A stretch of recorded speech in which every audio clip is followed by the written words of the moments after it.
Voy a silenciar a todos para que quede solo hablando Gastón y Leonardo en principio. De acuerdo, gracias Fabiana. Bueno, buenas tardes a todos. Bienvenidos a este tercer seminario del proceso de formación. Creo que la mayoría ya sabe en lo que estamos involucrados. Es una propuesta de formación para el fortalecimiento de capacidades de gestión de las PIT del Centro Regional Patagonia Sur.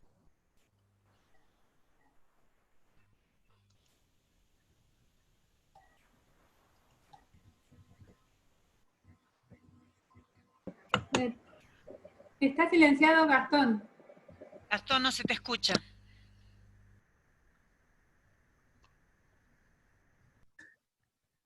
Perdón, ¿Me escuchan Gastón. ahí? Me parece que fui yo, perdón. Me callaste. Me sacaste del aire. Bueno, arranco de nuevo. Buenas tardes. Bienvenido. Arrancá de nuevo, Este es el tercer seminario del proceso de formación. La mayoría ya saben lo que estamos involucrados, pero este es un proceso de formación para el fortalecimiento de capacidades en gestión de las plataformas de innovación territorial del Centro Regional Patagonia Sur, que estamos llevando adelante desde el programa por área temática de desarrollo regional y territorial. En este tercer seminario estamos para abordar la temática de la complejidad de la interdisciplina con Leonardo Rodríguez Oya.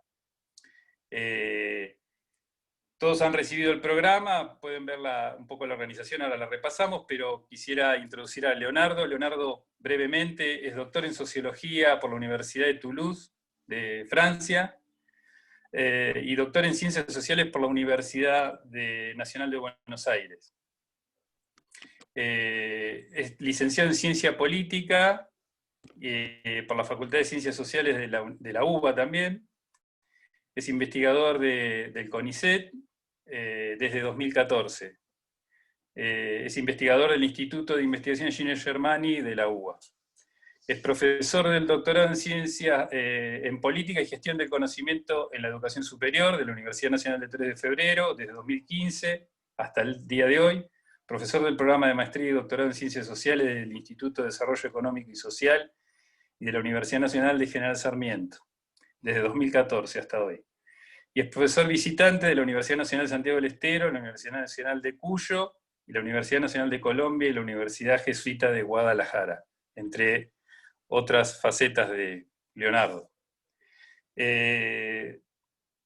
Vamos a comenzar ahora con una primera parte. El día de hoy está organizado en 3 bloques. Comienza ahora Leonardo con una exposición de 20 minutos. Después vamos a tener oportunidad de hacerle algunas preguntas aclaratorias.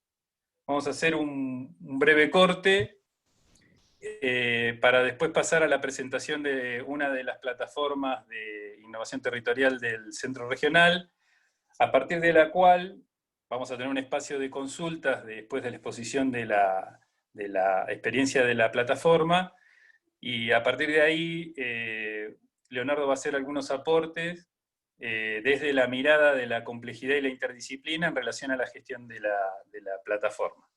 Por último, tendremos algunas preguntas para opinar y para intercambiar.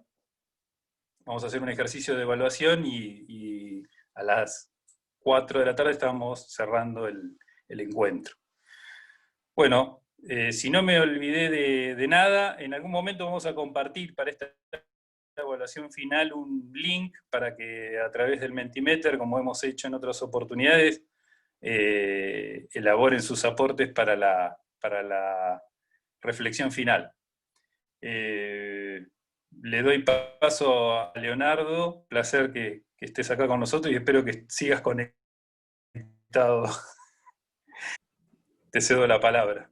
Bueno, muchas gracias Gastón por la presentación, a todos los colegas que están presentes y a Eduardo y Sandra por invitarme una vez más a participar de un espacio de diálogo, pensamiento y aprendizaje juntos en el INTA. Así que muy contento y muy feliz de estar aquí con ustedes.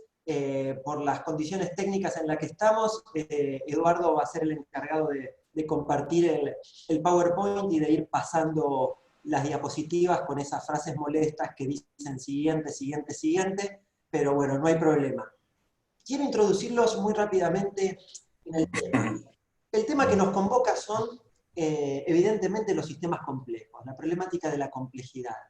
Y sin duda ese es un concepto que ha venido ganando protagonismo en el discurso de las ciencias, de un montón de disciplinas, de la física, la biología, la lógica, la matemática, la filosofía, las humanidades. Si querés pasar a la siguiente, Eduardo, que está en la carátula, yo diría en casi todas las disciplinas y ramas de la ciencia. Pero un poco la pregunta que a mí me inquieta, en la que yo vengo trabajando, y creo que es algo también interesante para dialogar con ustedes, es no solo, digamos así, la relevancia de los sistemas complejos en el campo de la ciencia y la investigación, sino también cómo este concepto, el de sistemas complejos, puede llevarnos a pensar o qué desafíos nos plantean los sistemas complejos en el ámbito de la planificación y de las prácticas de gobierno. Entonces, ese es el horizonte, digamos, problemático que a mí me interesa, y cómo a partir de este concepto, el de los sistemas complejos, podemos tratar de vincular las prácticas de investigación, es decir, de construcción de conocimiento, las prácticas de planificación, es decir, de preparación de la acción, y las prácticas de gobierno. Las prácticas de gobierno entendidas no solo como lo que realiza el gobierno de un Estado, sino el gobierno entendido como lo que realizan múltiples actores sociales que intentan intervenir en un proceso social, natural, territorial o de cualquier índole. Así que ese es el horizonte de lo que yo voy a tratar de provocarlos y compartir con ustedes. Siguiente, por favor. Quisiera lanzar un conjunto de provocaciones en torno a 4 cuestiones. Si les va dando clic, porque están todas animadas, vos andale dando clic, Eduardo, son 4. El primero es el supuesto que quiero compartir con ustedes.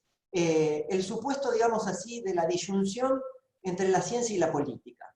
Y a partir de allí, abordar el concepto de sistemas complejos y de problemas complejos a partir de una distinción entre 2 preguntas. La pregunta de qué es un sistema o qué es un problema, y la pregunta de por qué ese sistema o ese problema serían complejos. ¿Realmente la palabra complejidad nos aporta algo distinto a lo que lograríamos sin necesidad de utilizarla? Bueno, y si nos aporta, ¿qué es?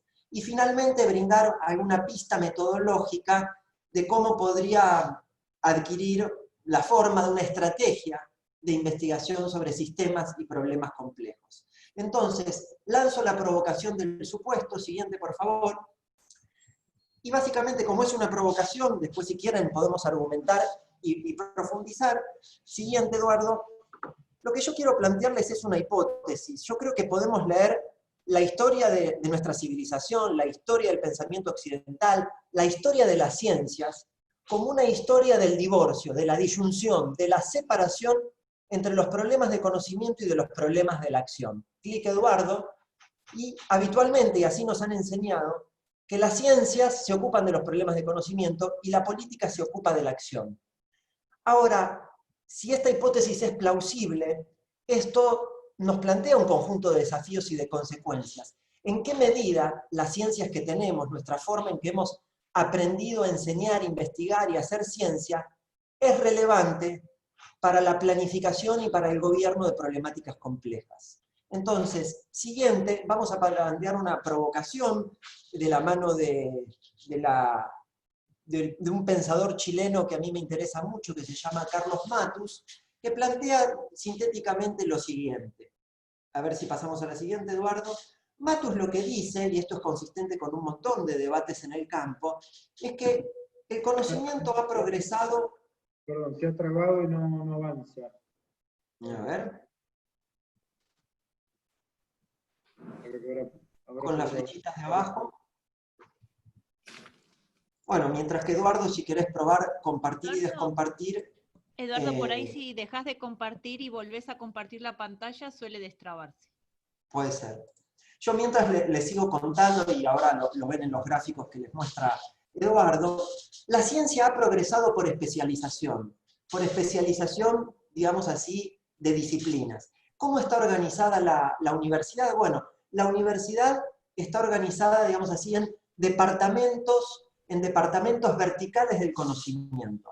¿Y qué es lo que produce esa universidad departamentalizada en la que todos nos hemos formado? Bueno, en primera medida y con suerte buenos profesionales, es decir, abogados, médicos, ingenieros, antropólogos y sociólogos. La pregunta es si ese especialista departamentalizado está preparado para investigar, planificar y gobernar problemas complejos. Y la respuesta conjetural que planteamos es que no, ¿no? Matus tiene una frase muy linda para decir esto, que es: las ciencias progresan mientras los problemas sociales se acumulan, ¿no? O sea, progresa nuestro conocimiento especializado, pero ese conocimiento especializado no resulta ser del todo pertinente para abordar esos problemas o esas problemáticas complejas. Avanzá, Eduardo, para que pase a la siguiente. Seguile dando clic a las animaciones para que pase a la siguiente. Sigamos ahí. Ahí está. Entonces, una primera pista que me parece, seguí dándole clic para las animaciones, que me parece interesante para pensar, es que los problemas relevantes, es decir, lo que nos importan en nuestra vida social, política, económica, medioambiental, los que surgen de nuestras prácticas sociales, es decir, de la acción de nosotros como seres humanos en el mundo, atraviesan horizontalmente los departamentos verticales de la universidad y del conocimiento. Y por lo tanto necesitamos tanto una teoría como una práctica, digamos así, de una ciencia horizontal transdepartamental. Y quizás el concepto de problemas complejos y de sistemas complejos ayuda a pensar esta idea, ¿no? Mientras que nuestra práctica profesional vertical, disciplinaria, compartimentaliza nuestra vida cotidiana, los problemas horizontales, clic, que surgen de nuestra práctica social, comunitarizan nuestros problemas, ¿no? Esta es la hipótesis o la provocación de base. Siguiente, Eduardo, por favor. Entonces, yo quisiera introducir el concepto de sistemas y de problemas complejos. Después podemos discutir la distinción y la relación entre el concepto de sistema y de problema. En principio, déjenmelo plantear como sinónimos. Quisiera lanzarles una primera tesis provocadora, que es decir, los problemas no existen. Y usted va a decir: pero estás loco, Leonardo, si estamos tapados de problemas, ¿cómo no van a existir los problemas? Clic, Eduardo, por favor. Bueno, los problemas no existen, dale 3 clics más para que salgan las animaciones, en la medida en que ningún problema es un dato de la realidad, ningún problema está dado en la experiencia, porque todo problema es algo para alguien. Los problemas no son independientes de nosotros. Todo problema implica que alguien valoró, conceptualizó y construyó una determinada parte de nuestra realidad como problema. Entonces, mi primera pista conceptual, clic, Eduardo, es tratar de transformar el sustantivo problema, y tratar de decir que un problema es siempre lo problematizado. Es decir, para que haya un problema, algo tiene que haber sido problematizado. Y para que algo haya sido problematizado, alguien tiene que haber realizado algún tipo de acción. Entonces, más que empezar pensando en el sustantivo problema, yo quiero que tratemos de pensar en el verbo problematizar. Una acción problematizadora no es otra cosa que una acción a través del cual los actores sociales, políticos y económicos construyen fenómenos de nuestro mundo como problemas. El hecho que pensemos que ya tenemos un problema en la realidad quiere decir que ya ha sido problematizado. Entonces, clic, Eduardo, llamar la atención sobre la importancia de pensar los procesos de problematización. ¿Por qué? Les voy a tratar de ilustrar esto con un ejemplo muy, muy breve. Clic, Eduardo, vayamos a la siguiente. Les pongo una imagen de un camélido, de una llama, para aludir a un fenómeno, a una problemática, como puede ser la producción de llamas en el norte argentino. Y sin duda que en torno a ese fenómeno podríamos tener un conjunto de problemáticas muy diversas. Dale varios clics, Eduardo, para que vayan saliendo las animaciones. Desde el punto de vista de un hacedor de políticas públicas, se puede preguntar cómo podemos utilizar las llamas para fortalecer la economía regional, mientras que a otro le puede interesar cómo hacer de las llamas y su territorio y su espacio geográfico para potenciar la atracción turística, o cómo mejorar la producción textil de la lana de llamas. Y a un ecólogo le interesará cómo proteger esa biodiversidad. Ahora, y esto es una anécdota real de una investigación, ¿no? Una vez, hablando con un ingeniero en alimentos, me decía: nosotros inventamos, en el norte del país, una tecnología para procesar carne de llama. y producir chorizos de llama e incrementar las cadenas de valor vinculadas a la llama. Incluso analizamos la posibilidad de crear encadenamientos socioproductivos, exportar la carne de llama con una tecnología impresionante que nos evitaba tanto el charqui de la carne seca o la carne congelada, y era todo bárbaro. Ahora, cuando fuimos a ver al productor para contarle la idea y mostrarle cómo iba incluso a ganar más dinero, a incrementar su capital y sus rendimientos de la cría de llamas, el criador de las llamas se negó rotundamente a matar la llama. No quería matar la llama. Y el ingeniero, y esto es a mí algo que me encanta de los ingenieros, dijo, bueno, y yo a mí como ingeniero se me quemaron los libros y me fui de ahí y dije, bueno, no les interesa, chao. Y después, hablando con una amiga antropóloga, volvieron al campo y comenzaron a dialogar con los productores de llama, hasta que entendieron el punto de vista del productor de llama. Y digo, para contar brevemente la anécdota, reconstruyo el diálogo así. El productor le dice al ingeniero, ¿usted ahorra dinero? Sí. ¿Dónde tiene la plata? En el banco. Bueno, ¿por qué no saca el dinero y me lo da a mí? No, no puedo, son mis ahorros, le dice el ingeniero. Entonces el productor de llamas le dice, las llamas son mis ahorros. Yo no puedo matarla porque estaría matando mi capital. Como usted no saca sus ahorros del banco, yo no mato a la llama. La llama es mi capital vivo, que es lo que aparece ahí, ¿no? Y además, siguiendo, digamos, la película, las llamas en nuestra cosmovisión andina tienen un lugar importante, un lugar sagrado, que solo lo matamos en determinadas fechas para honrar a la diosa luna y qué sé yo. Es decir, solo la mato si necesito liquidez, se enfermó mi hijo y tengo que llevarlo a Buenos Aires, o en el marco de una ceremonia, digamos así, religiosa. ¿Qué les quiero decir con esto? Que puntos de vista distintos sobre actores diferentes en torno a una misma realidad problemática, tenemos problemas distintos. No podemos ser objetivos si ignoramos las subjetividades. Tratar de entender la complejidad de un problema implica entender, en parte, la diversidad de puntos de vista que se entrecruzan en relación con ese problema, como es en este caso las llamas. Entonces, esta simple provocación para evocar entonces la idea de que el problema no está dado, que el problema lo tenemos que construir, y que el modo en que construimos el problema, siguiente Eduardo por favor, acá tenemos la idea, este concepto de los puntos de vista que es muy importante, dale varias clics para que salga toda la animación, se los voy a decir, esto es un gran problema lo que les voy a plantear, pero me parece que es muy importante. El enunciado sintético conceptual, perdón, ¿alguien intervino? Ok. El concepto sintético que quiero transmitirles es que si un problema no está dado en la realidad empírica, si esos sistemas complejos tienen que ser construidos, las formas de construir un problema o un sistema que queremos investigar parte de formular una pregunta, que en torno a una misma realidad nos va a llevar a construir sistemas diferentes. Ahora, pensar la pregunta nos lleva a preguntarnos quién pregunta, por qué pregunta, a quién le interesa la pregunta, en qué contexto pregunta.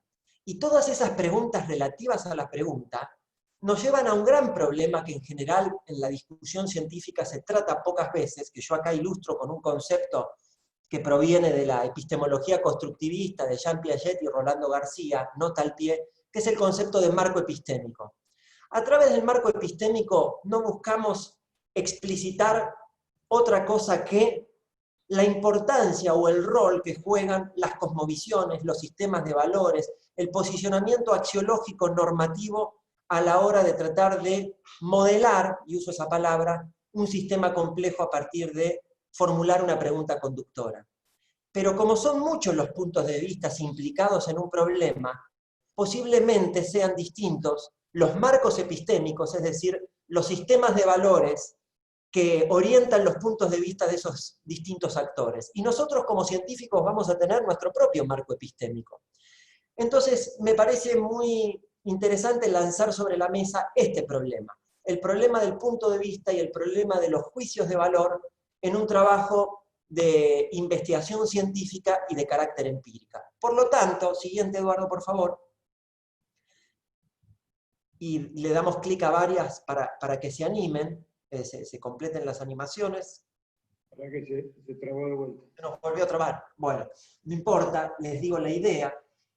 El punto entonces es que de la mano de este concepto de marco epistémico, lo que yo estoy tratando de decirles es que observadores distintos, con marcos epistémicos distintos, van a construir problemas diferentes y por lo tanto van a llegar a realizar modelos de sistemas complejos diferentes. Ahí está.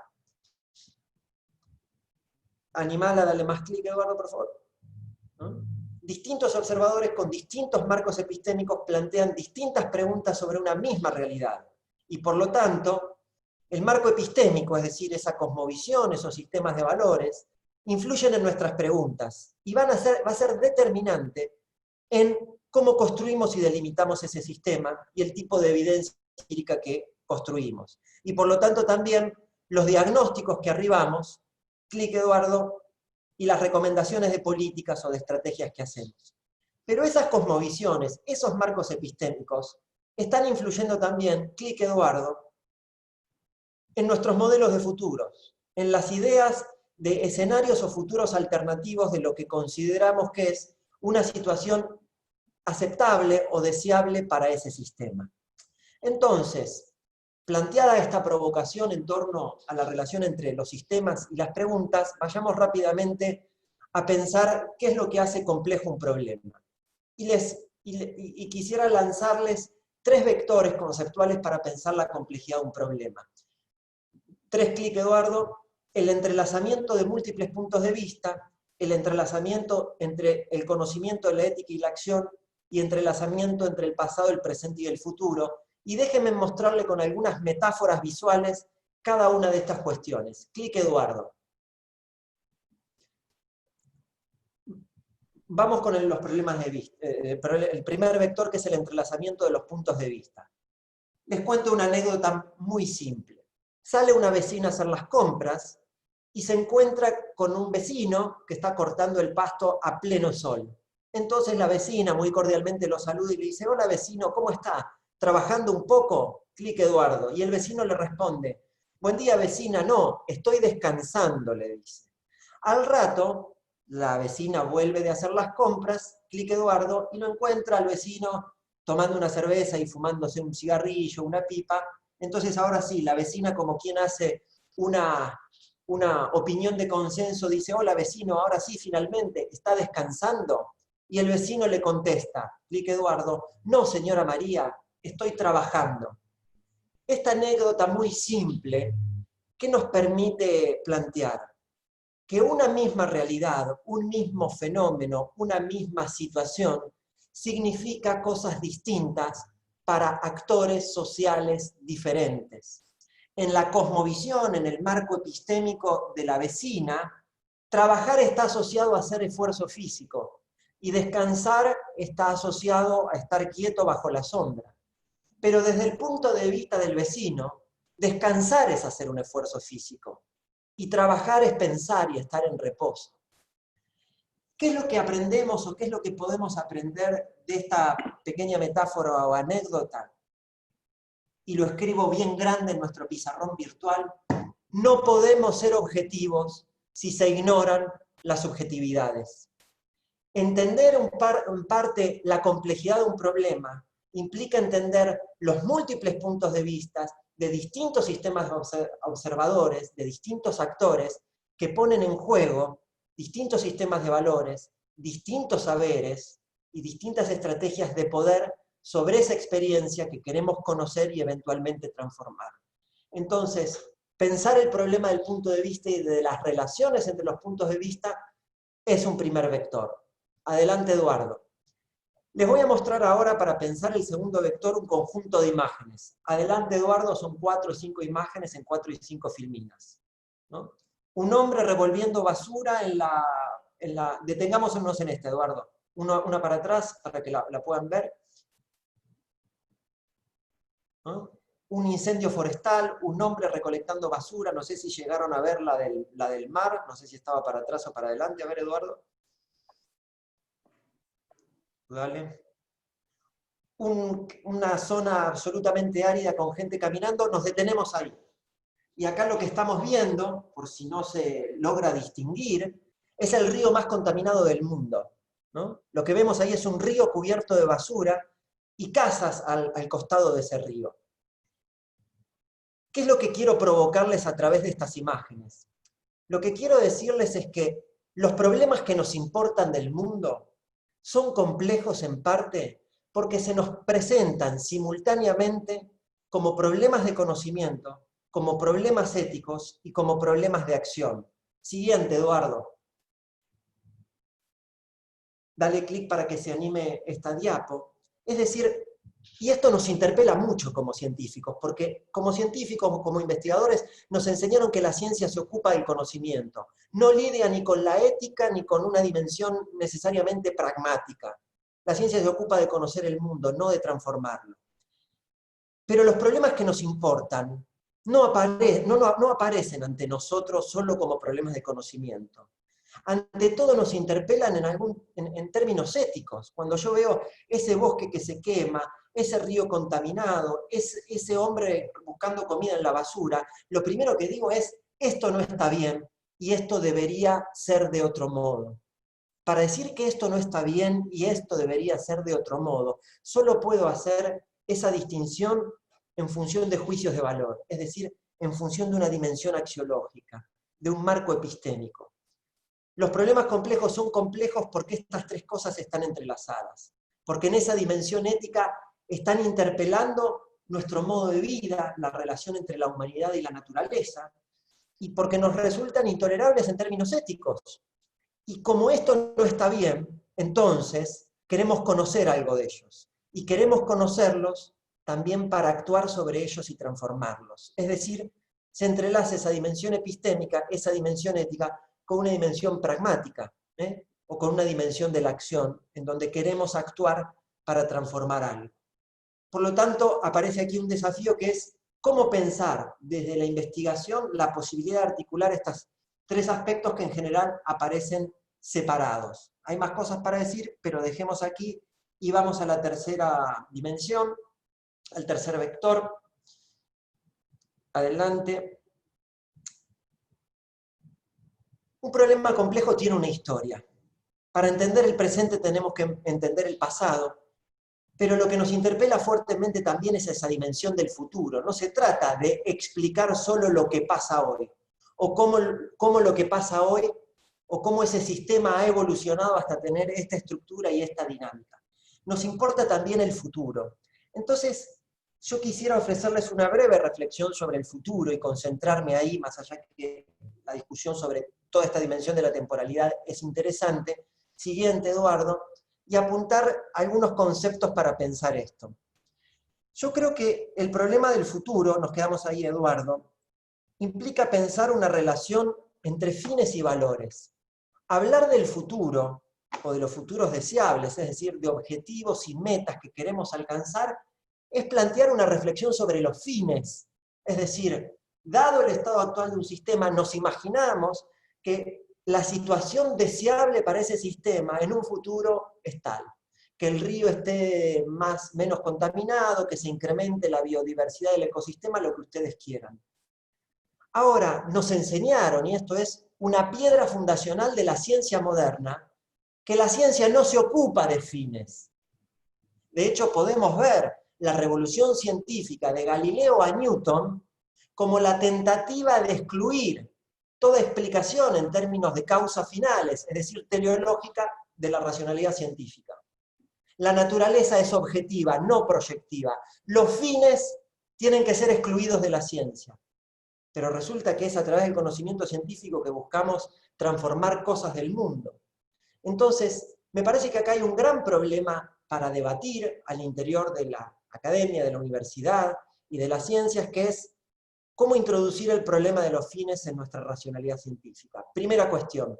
Segunda cuestión, solo podemos elegir entre fines en función de un sistema de valores. Si yo digo, dado el grado de contaminación de este ecosistema, ¿este futuro A es mejor o más deseable que este futuro B porque hay mayor biodiversidad, porque el nivel del oxígeno del agua es tal, porque el nivel de satisfacción de las necesidades de la población se incrementa?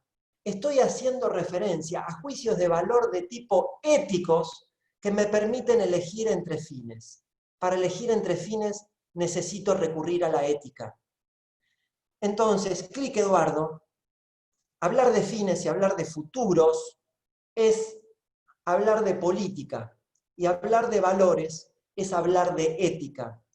Lo que quiero plantearles entonces es que la idea de los futuros deseables, que supuestamente queremos construir a través de la ciencia, la planificación y de nuestras prácticas, es un concepto de tipo ético y político, porque implica deliberar y clarificar ciertos fines que queremos alcanzar y los marcos normativos en base a los cuales elegimos o deliberamos entre esos fines.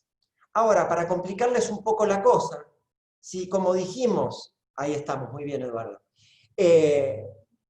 si como dijimos, en esos problemas complejos hay muchos puntos de vista, anda para atrás Eduardo, ahí nos quedamos, va a haber también muchas ideas de futuro. Entonces, quiero llevarlos a pensar la distinción entre estos tres conceptos para pensar el futuro. La idea de futuro deseable, la idea de futuro posible y la idea de futuro probable. Dale un clic más para que se complete esa cuestión y ver cómo estos tres conceptos, de lo deseable, lo posible y lo probable, llevan a construir tres tipos de modelos distintos. Los modelos de futuro, en tanto visión normativa o de los fines que se quieren alcanzar, como concepto ético-político, según acabo de exponer.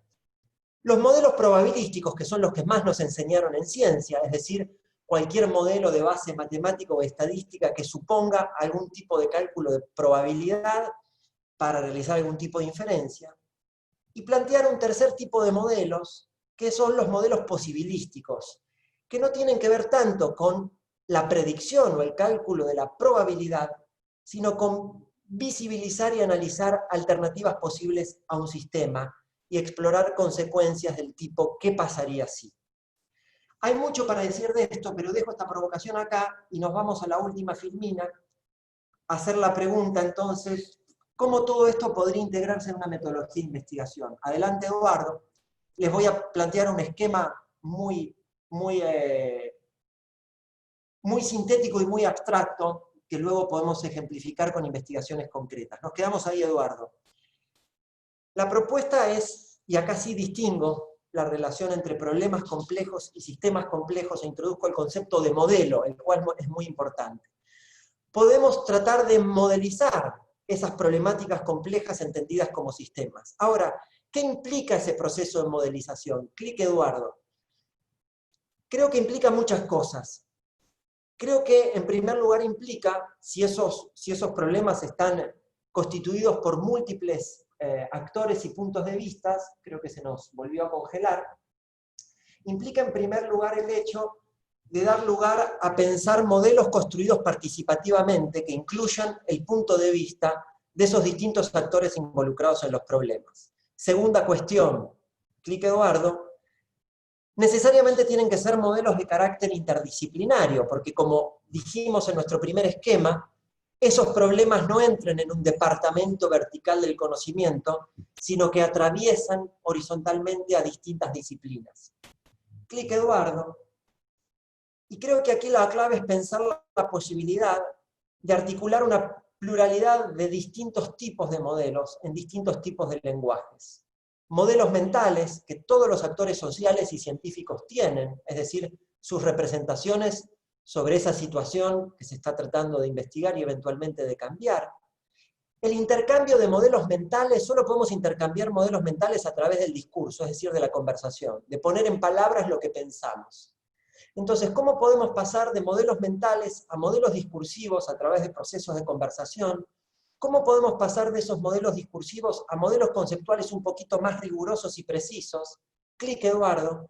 ¿Y cómo de esos modelos conceptuales podemos eventualmente pasar a distintas modelizaciones científicas, de carácter cualitativo, de carácter estadístico, de carácter matemático y de carácter computacional? Y puesto que en los sistemas complejos nos importa el tiempo, nos importa la historia del sistema y nos importa el futuro, es muy importante pensar en esa dimensión de la simulación, es decir, en entender el proceso de esa dinámica de un problema. Y acá me parece interesante simplemente evocar como pista, y luego le puedo contar experiencias de investigación concretas, cómo articular lo que aparece ahí en el centro de la pantalla, la idea de la simulación humana con la simulación numérica o la simulación de tipo matemático. Mediante simulación humana me refiero a la posibilidad de emplear técnicas de juego o juegos de rol para simular un proceso social, donde a través de actores sociales, nosotros, representamos un problema para tratar de entenderlo. Técnicas de psicodrama, juegos de rol, métodos de modelización participativa. Pero también cómo podemos representar procesos a través de modelos de base numérica, modelos de tipo matemático, modelos de simulación computacional, que pueden ser muy útiles para explorar las posibilidades y límites de un sistema. Entonces, agregarles a los modelos explicativos, a los cuales tratamos de entender un sistema, y ya dijimos que la explicación tiene que integrar esos distintos puntos de vista de distintos actores, agregarle, clic Eduardo, la idea de los modelos posibilísticos, ¿no? Se nos cortó. Los modelos posibilísticos como modelos orientados a la exploración de futuros, a la exploración de posibilidades. Y en tercer lugar, un tercer tipo de modelos, que son los modelos de futuro, que en general muchas veces nos olvidamos de ellos, que es confrontar las ideas de futuro, las representaciones de futuro que distintos actores sociales pueden tener sobre un problema. Entonces, como científicos, generalmente tendemos a poner el acento en modelos explicativos, y muchas veces cuando venimos formados de disciplinas más ingenieriles o técnicas, nos pasa lo del chorizo de la llama, ¿no? Creamos una muy buena tecnología, pero nos olvidamos de la viabilidad social de una solución técnica. La tecnología puede ser muy buena, idealmente, pero necesitamos integrar esa dimensión técnica al factor humano. Y entonces empezar a ver también estos sistemas complejos como sistemas sociotécnicos. Y entonces es muy interesante tratar de emplear estrategias de simulación para explorar las posibilidades y límites de esos problemas, sin olvidarnos nunca de la dimensión y de la importancia de construir esos modelos de futuro. Clic Eduardo.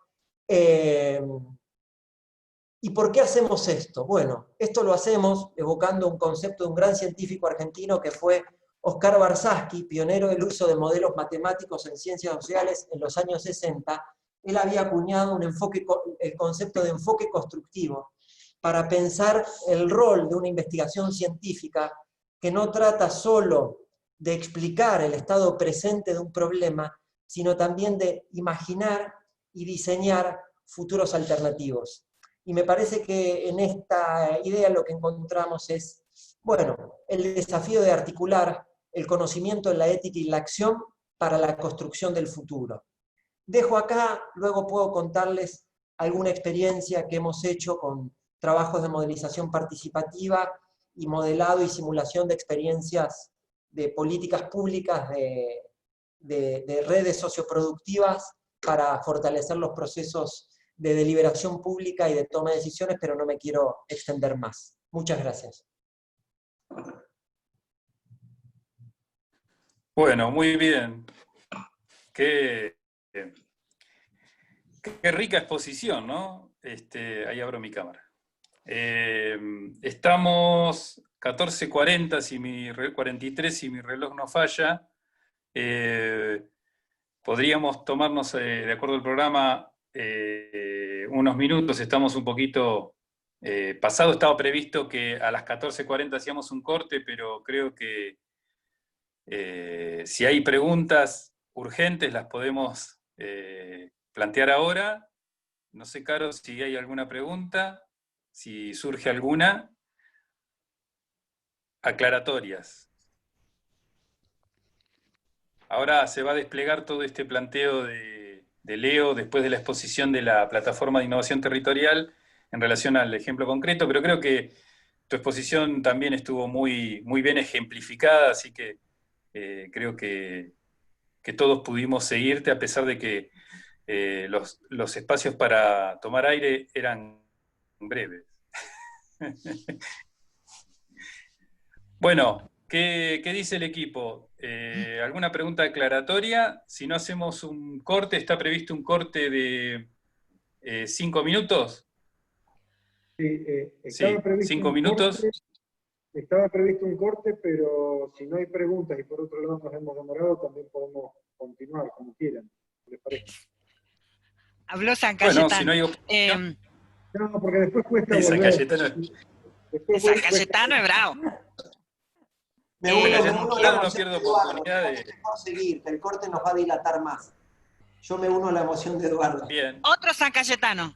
Bueno, seguimos, Oh. seguimos. Está bien. Pero la voluntad es libre, así que si quieren hacer el corte lo hacemos. Eduardo y yo nos sometemos a la voluntad general, como decía Rousseau.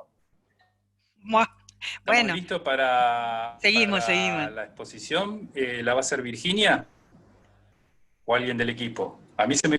Perdón. Hay Hay una ¿Eh? pregunta, ¿eh? Hay una Hay una pregunta, pregunta. Gastón. ¿Seguimos? Hay una No. pregunta. Sacá la Hay una cámara pregunta. por ahí. Dale, Caro, avanzamos. Dale, hay una pregunta. Dice, ¿de Bien. qué modo se puede sintetizar o dar cuenta de la complejidad de subjetividades en un territorio? Bueno, investigando las subjetividades, ¿no? O sea, por eso yo les decía, investigar problemas pensados de este tipo implica situarnos en otra perspectiva, no desde un actor, y como científicos muchas veces estamos acostumbrados a eso, a investigar desde afuera y desde arriba un problema, sino investigarlo desde adentro. Hay que entender la perspectiva y el punto de vista de los distintos actores que forman parte de ese problema, para ver qué significados tiene para el actor esa realidad. Yo como investigador puedo estar convencido de lo que hay que hacer, de cuál es el futuro mejor y la mejor solución para todos, pero en definitiva mi punto de vista como científico es un punto de vista más en esa red de puntos de vista. Entonces, mapear actores claves e investigar desde adentro del juego social esos puntos de vista creo yo que es la clave. Por eso incluso cuando abordemos problemáticas territoriales, medioambientales, tecnológicas, nunca van a ser solo ni naturales, ni ambientales, ni tecnológicas, sino que siempre van a estar cruzadas por un factor humano. Entonces me parece que ahí aparece un lazo muy fuerte de un desafío interdisciplinario en cómo vincular las humanidades y las ciencias sociales con las ingenierías y las ciencias naturales. Porque cualquier solución tecnológica, desde la semilla modificada genéticamente hasta la decisión sobre un sistema de cultivo, no es solo técnica. El agricultor, el actor social productivo, algo va a tener que hacer con esa técnica. Entonces, me gusta mucho el ejemplo del chorizo de llama porque ilustra bien ese punto, ¿no? Yo voy con una solución a un problema que no es el problema del actor. Después el ingeniero de alimentos decía, entonces después fuimos a preguntarle al actor cuáles eran sus principales preocupaciones y era la semilla de papa. Bueno, yo te puedo ayudar ahí. Háblame de la semilla de papa. Entonces, darle voz al actor y poner sobre el primer plano y sobre el tapete la importancia de los procesos de conversación me parece muy importante. Incluso cuando la meta, y a mí eso es algo que me encanta y a lo que me dedico y trabajo, aspiremos a construir algún tipo de modelo más formal, de base matemática o computacional, no podemos negar esa dimensión discursiva y conversacional de los problemas.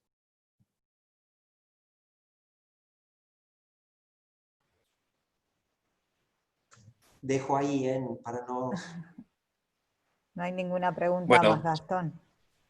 Bueno, de acuerdo. Entonces, consultaba, ¿quién va a exponer la experiencia de la plataforma? Katy Sturzenban va a presentar la plataforma. Porque no sé, Katy, si vos podés compartir, si no la tengo yo y comparto como recién. Hola, buenas tardes a todos. ¿Me escuchan bien? Perfecto. Genial. Bárbaro. Intenté compartir la pantalla y me dice que no, que el anfitrión inhabilita. No hay problema, yo lo hago. Bueno. Un segundo. ¿Qué va a hablar ella? Va a presentar la PIB de Santa Cruz y como ejemplo. Está bueno.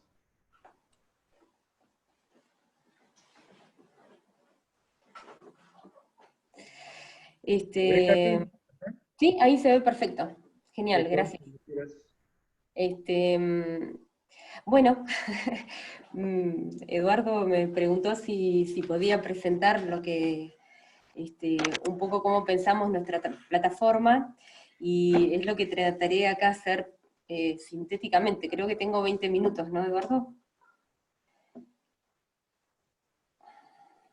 Sí, la idea es que lo presente muy sintéticamente, en 20 minutos o menos mejor, para tener un caso concreto y que los conceptos que expresó Leonardo no queden abstractos, sino que podamos bajarlos a tierra lo más posible. Él después va a hacer una devolución tratando de conectar la teoría que presentó recién con el ejemplo que vos vas a poner del trabajo en la PIC.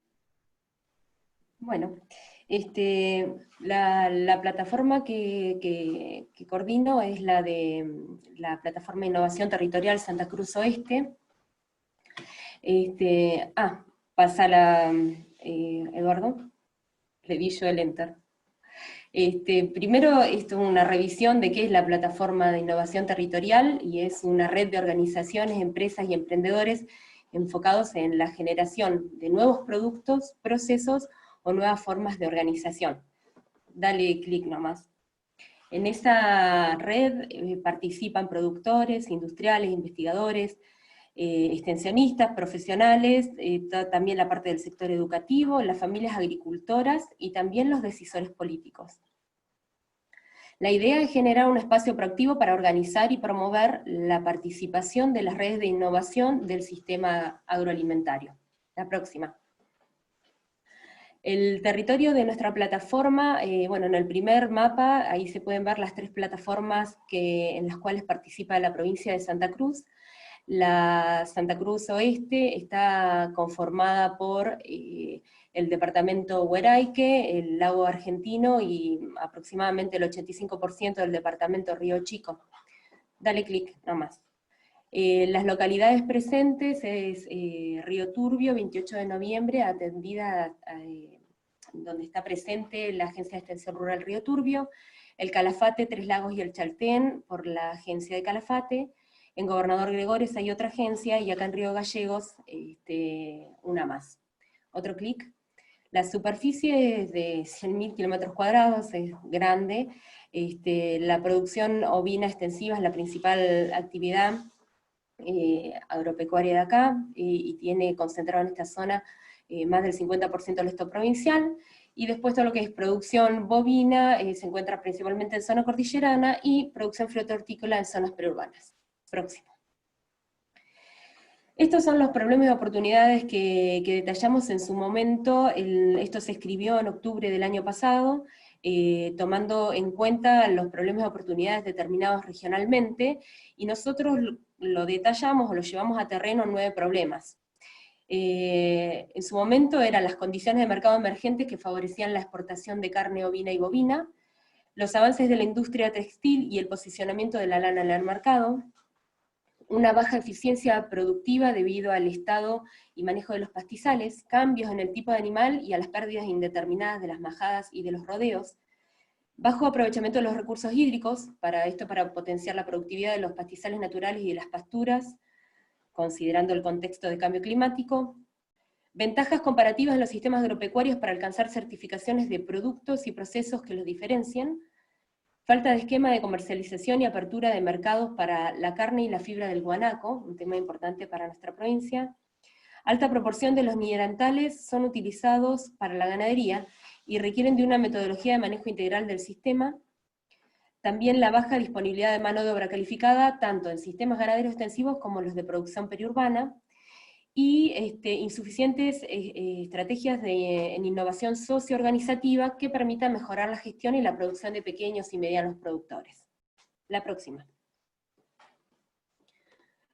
Los objetivos que nos planteamos, uno era facilitar los procesos de innovación y transferencia tecnológica en los sistemas ganaderos extensivos para avanzar en la valoración de sus productos. Luego, articular con instrumentos programáticos del INTA para desarrollar soluciones de tipo tecnológica. El tercer objetivo es dinamizar los espacios de discusión entre instituciones públicas, privadas, organizaciones que están en el territorio. El cuarto es articular con instituciones y organizaciones para generar información e innovaciones que colaboren en la toma de decisiones en el ámbito público y en la implementación tecnológica. Y el quinto objetivo, facilitar los procesos innovadores en lo organizativo, productivo y comercial de la producción periurbana. ¿Cuáles son los resultados que esperamos? Uno, lograr avances en la implementación de buenas prácticas de manejo. Ahí están los casos del MBGI, de las certificaciones y todas las normas de bienestar animal, por ejemplo. Los equipos, un resultado es que los equipos estén trabajando en el desarrollo de soluciones tecnológicas a partir de problemas identificados en las plataformas. El tercero, líneas y estrategias de trabajo discutidas y definidas por los representantes del territorio, que esto está muy asociado a lo que decía recién Leonardo de las visiones, y después conformación de acuerdos de trabajo con otros actores. Otro resultado esperado es que la familia del periurbano mejore en la comercialización de sus productos. Y la próxima... Y ahí se trabó, para que ya lo destrabo.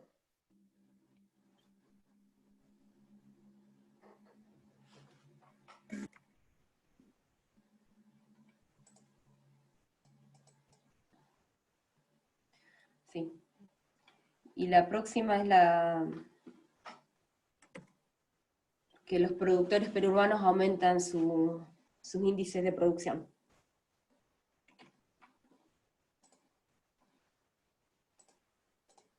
Aguanta un segundo, no sé por qué. Sí.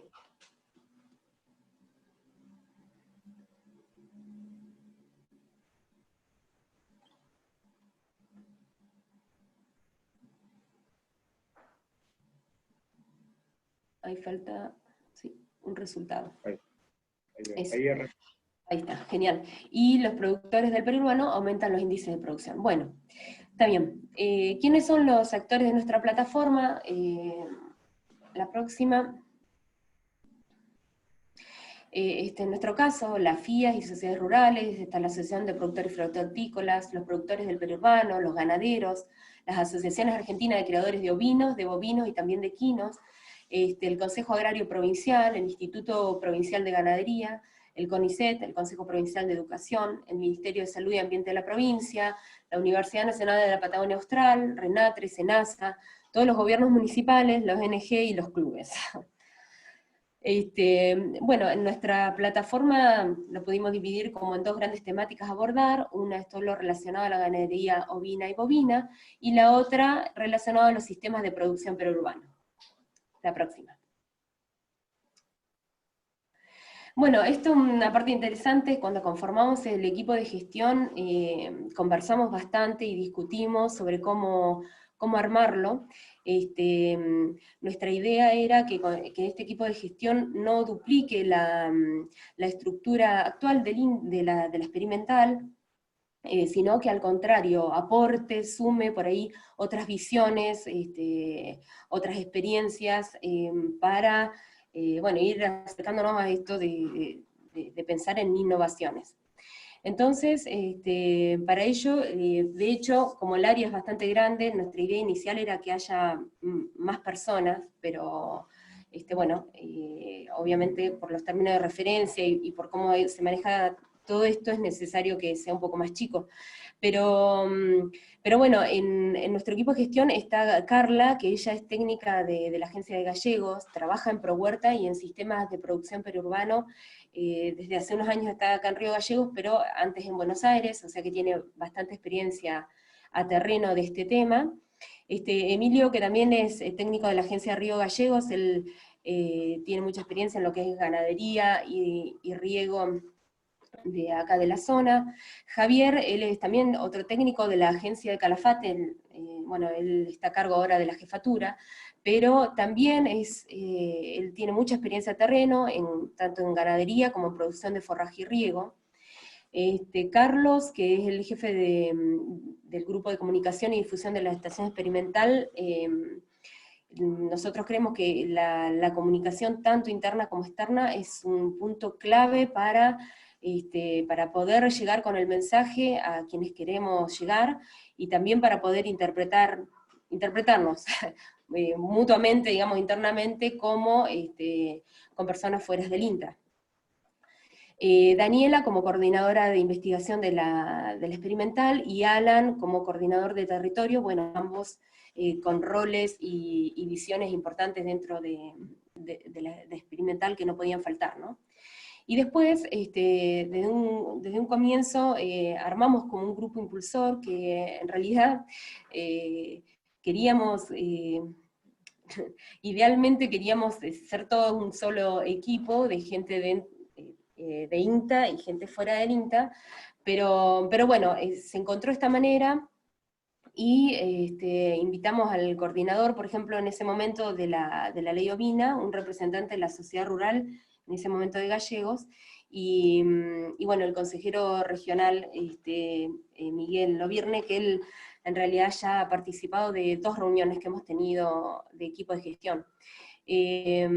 Bueno, por ciertas cuestiones el grupo impulsor todavía no está funcionando. Tuvimos una primera reunión que fue el 2 de diciembre, cuando todo esto recién comenzó, y ahora 6 meses más tarde nos volvimos a reunir para analizar los avances que nos habíamos planteado. La próxima. Disculpen esto, no veía otra, traté de especificarlo mejor lo que escribimos en lo que es la parte de la organización. El equipo de gestión de la plataforma, en realidad, ahí lo que quise hacer es un diagrama de Venn, pero es como una intersección con los coordinadores de territorio y de investigación, ¿no? Tiene relaciones con, obviamente, a través del grupo impulsor, con las asociaciones, las instituciones y los productores, pero también de una manera directa en esto de recibir las apreciaciones, las visiones que cada cual tiene, ¿no? Pero también una relación directa con los grupos de investigación y las agencias de extensión, que en nuestro caso, no sé si en las otras pasará lo mismo, seguramente que también, en las agencias encontramos tanto extensionistas como investigadores. Así que, y en los grupos de investigación también se hacen actividades de extensión, o sea que, bueno, ahí sería como una, no tenía cómo dibujarlo, ¿no? Pero esas 2 cosas se están haciendo en ambos grupos. Y las agencias tienen relaciones directas con los productores, las asociaciones, los organismos locales de su área de influencia, y puede ser directa, o en algunos casos están conformados los CLA, en otros están por conformarse, y también hay otros grupos, como los GAL, etc. Así que todo, digamos, todas esas visiones y conocimientos, de alguna manera es necesario que lleguen y estén presentes en las discusiones del equipo de gestión de la plataforma. Y obviamente a través de las coordinaciones, ¿no? Nosotros, como lo habíamos pensado, era una vez que el equipo de gestión de la plataforma analiza los escenarios, los problemas, las líneas de trabajo y las necesidades, eso se presenta a la dirección de la experimental, que la dirección con su equipo de gestión, bueno, ahora nuevamente, esto fue, piensen, en octubre del año pasado, ahora resulta que los coordinadores de PIT participamos también del equipo de gestión de la experimental, pero para hacerlo más simple lo quedó así. La dirección con su equipo de gestión lo que hace es asigne y administra los recursos para alcanzar los objetivos y metas definidos por el equipo de gestión de la plataforma. Esa era la organización que habíamos pensado inicialmente. Pero bueno, esto no queda así porque hay que sumarle además toda la interacción que tiene el equipo de gestión de la plataforma con las otras PITs, en nuestro caso, por ejemplo, con Liliana y con Gina, conversamos frecuentemente, de hecho tenemos líneas de trabajo juntos, y bueno, y también estamos tratando, de hecho, la semana próxima de tener una reunión con Miguel. Y después toda la interacción que tiene que tener esta plataforma con los programas específicos, las redes, y bueno, todo lo que es proyectos locales, etcétera. Que eso le da complejidad, y en realidad, en mi caso recién estoy entendiendo bien cómo es todo esto, pero la interacción que hay que tener, por ejemplo, con los proyectos es más que importante, pensando que desde la plataforma se trata de analizar y priorizar las líneas de trabajo que por ahí más impacto van a tener, o responder demandas. La próxima.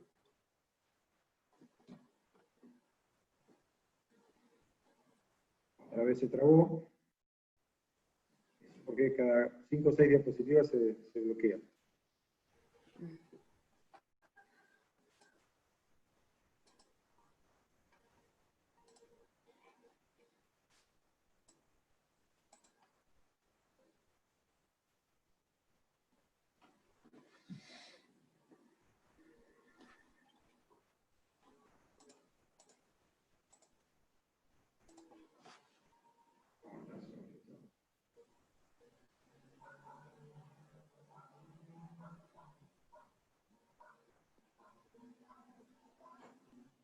Sí, presentarlas todas. Esta parte es bien teórica de la estrategia, porque es cómo utilizaríamos cada uno de los componentes del INTA para avanzar con la plataforma.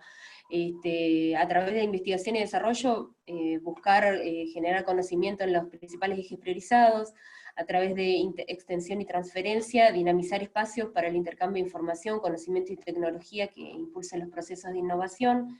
La asociación de los sectores público y privado se concreta a través de la vinculación tecnológica, por ello se promoverá la generación de distintas alianzas en las temáticas. En lo que es el componente estratégico de información y comunicación, eso se contribuirá a gestionar el acceso a la información que impulse el conocimiento y la innovación, y el foro de trabajo de la PIT será de constitución pública y privada, que esto a mí me parece algo re interesante, que todavía nosotros no hemos avanzado, pero bueno, para ello se considera cuáles son los socios comprometidos, y bueno, cuáles van a ser las fuentes de financiamiento disponibles.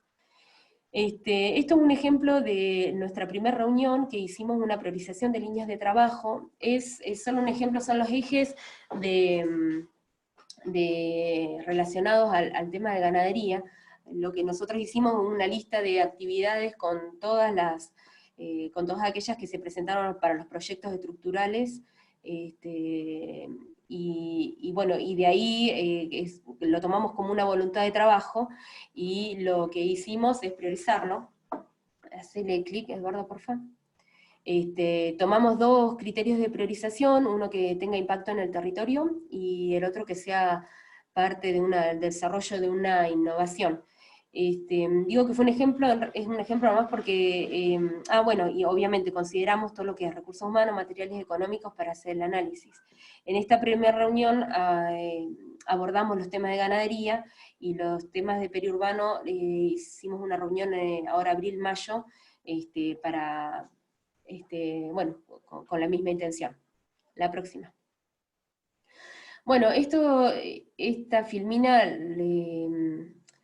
la tengo siempre cerca, porque cuál es el desafío de esto, y tratar de entender y no perder el foco, por lo menos como lo veo yo, y es también de todo lo que está escrito en los documentos anteriores. Lograr productos y procesos que tengan impacto en el territorio y que trasciendan las personas. Esta plataforma 3, 4 años más no durará, pero sería importante que lo que quede sea más allá de quién esté en las plataformas. Trabajar en equipo, investigadores, extensionistas, de la experimental, de otras experimentales, otras instituciones, quien sea, pero con objetivos en común. Esto lo que nos permite a nosotros es, nos permite trabajar mejor, y que cada cual desde lo que sabe pueda aportar. y que esta nueva estructura sea un ámbito que el sector reconozca como importante para el desarrollo de innovaciones. Con el tiempo, que digan, bueno, pensemos innovaciones, bueno, podemos ir a convocar a la plataforma, o en la reunión de la plataforma lo conversamos, que eso perdure, ¿no? Y esta última foto, en realidad, yo la puse porque, bueno, por ejemplo, ustedes saben, bueno, a ustedes les pasó lo mismo, hace como 60 días hubo nevadas en toda la Patagonia, en Santa Cruz fue más que importante, cerca del 70% de la superficie estuvo bajo nieve. Nos pudimos organizar, y esto es parte de, yo siempre lo recalco, porque a mí me parece súper importante, que pudimos trabajar en red junto con mis compañeros de todas las agencias de extensión de Santa Cruz, alrededor de 15, y también Paula, que trabaja en el área de recursos naturales, y ella hace todo lo que es manejo de imágenes satelitales. Nos propusimos en una semana hacer el relevamiento de la situación de los productores, y logramos casi llegar a casi a 100 productores, haciéndole consultas de varias situaciones, desde la accesibilidad hasta cómo están los animales, etc. Y pudimos lograr en una semana un documento que, aunque no era la intención inicial para nada, simplemente era hacer una descripción lo más real posible, sirvió para después declarar la emergencia agropecuaria acá en la provincia, y bueno, creo que es una de nuestras funciones ofrecer información tecnológica y más para esto, ¿no? Para desarrollar alguna política pública. Más allá que esto ha sido acotado, quiero resaltar el buen trabajo que hicimos entre todos, teniendo un objetivo en común. Y me parece que esa es la última. Sí. Bueno, muchas gracias, espero que haya sido clara.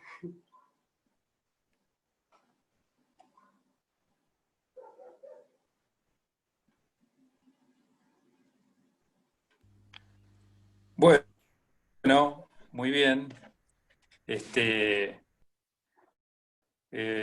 A ver, ¿qué me dice? ¿Qué me sugiere el equipo? ¿Continuamos con las observaciones de Leo? ¿Hay alguna consulta a Virginia previamente para que nos aclare su exposición?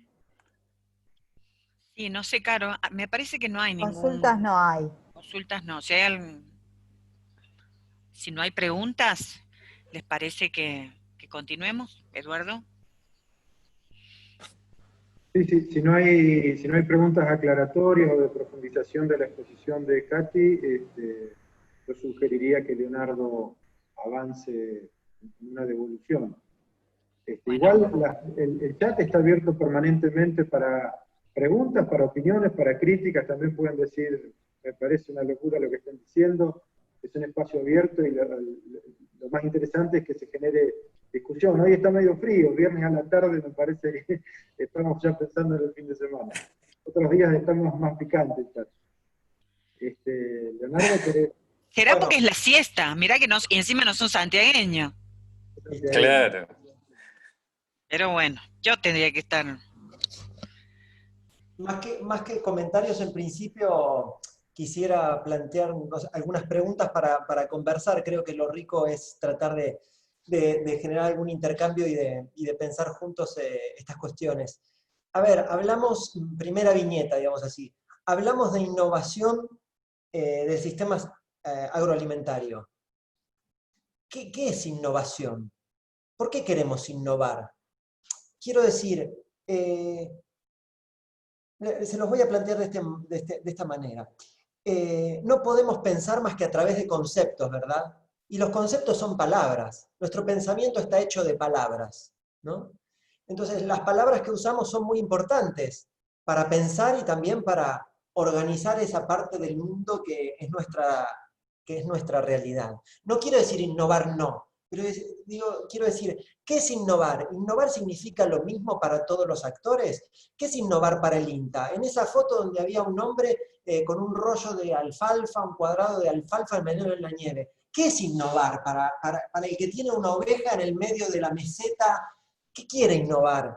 ¿Qué quiere innovar? ¿Qué es innovación? Yo insisto mucho digo, a ver, también, la ciencia impone sus modas y esas modas académicas son también modas del lenguaje, y tenemos que hablar un lenguaje para jugar el juego de la ciencia. Y la innovación es un término que aparece como políticamente correcto en principio, pero si innovar es crear una novedad, es crear algo que no existe. ¿Qué novedad es lo que se quiere crear? Porque si hablamos de innovación, y de innovación es crear una novedad, es decir, algo que no existe, lo que estamos hablando es de futuros. Y la pregunta es, me parece la verdad que impresionante y lo felicito, el trabajo monstruoso, territorial, multiectoral que están haciendo, es una cosa apasionante. Pero quisiera saber ¿todos esos actores piensan el mismo futuro para el sistema agroalimentario o tienen ideas distintas sobre lo que hay que innovar? Primera cuestión. Y segunda cuestión, ¿y qué es el sistema agroalimentario? Porque nos pasa a todos y en todas las ciencias, ¿no? Tenemos conceptos que se nos vienen a mano, y yo soy un marxista y digo clase social, y para mí la clase social está ahí, la veo por todos lados a la clase social. Me viene uno de Bourdieu y me habla del campo y veo el campo. Me viene un psicoanalista y ve actos fallidos. Me viene un físico y ve la inercia, me viene un biólogo y ve la evolución. Ahora, ninguna de esas cosas está dada. Quiero decir, ese sistema agroalimentario, nuevamente, ¿qué distintas ideas sobre el sistema agroalimentario hay entre esos actores? ¿Todos piensan lo mismo? Segunda viñeta, entonces. Tercera viñeta, insisto en esto, la verdad que estoy impactado por la amplitud y por la profundidad de la labor que vienen desarrollando en términos de articulaciones interinstitucionales, entre disciplinas, entre distintos órganos del INTA, trabajando en la vinculación territorial, y me parece algo realmente estimulante. Pero provoco con preguntas. Ahí nos mostraban, creo que eran 9 problemas. Y mi pregunta sería, o me gustaría saber, ¿quién definió esos problemas? ¿Problemas para quién son esos? ¿A la luz de qué punto de vista se definen esos problemas? ¿Desde los equipos de gestión?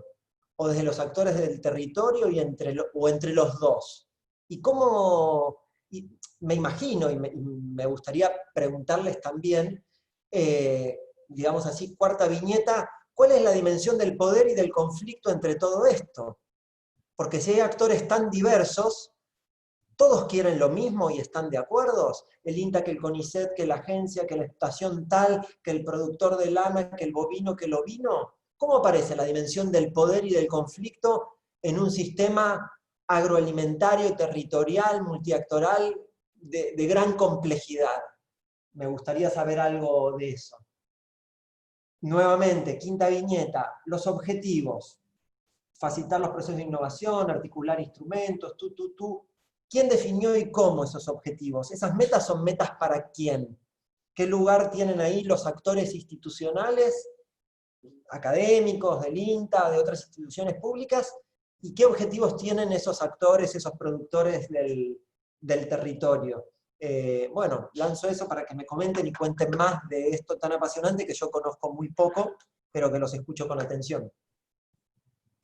Hago una aclaración nada más con respecto a estas preguntas que hace Leonardo, que puede responder Katy o cualquiera de su equipo, por supuesto, pero también de cualquiera de las otras plataformas, porque son pertinentes para cualquiera de ellas, y la presentación de Katy fue simplemente un ejemplo, no es un análisis de la PIT de Katy.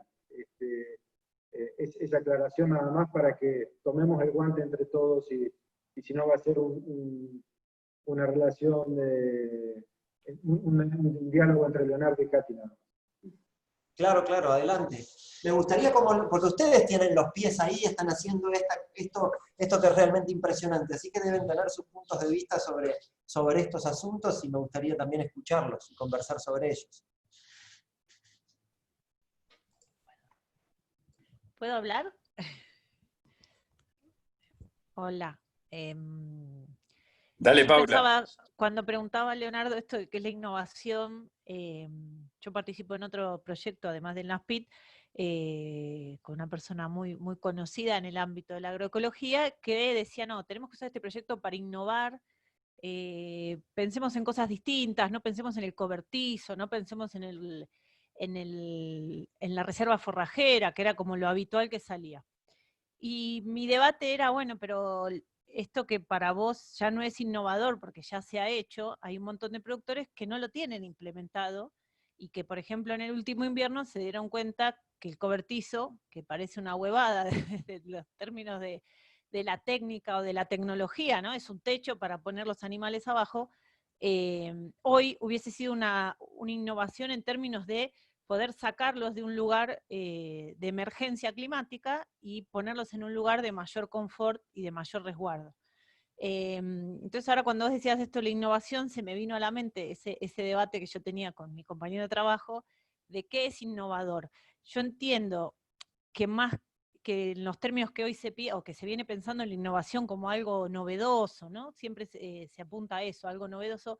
Me parece que tiene que ser algo que transforme la realidad de esa persona para bien, o de ese sistema productivo para bien, más allá de si es novedoso en términos de ciencia y tecnología, ¿no?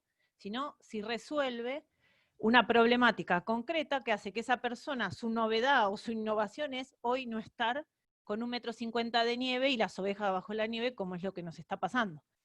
Entonces digo, también esto desde el punto del punto de vista de cada uno, del productor, de la productora o de nosotros y nosotras como trabajadoras de INTA, bueno, ¿qué es novedoso para nosotros? ¿Qué es novedoso para el resto? ¿Qué es novedoso para la maestra rural? ¿O qué es novedoso para el productor que está en el campo? Necesariamente no va a ser lo mismo, y me parece que la palabra innovación trae una carga de que tiene que ser para la ciencia y la tecnología algo nuevo, y no necesariamente lo que se necesita en un contexto dado, en un tiempo determinado.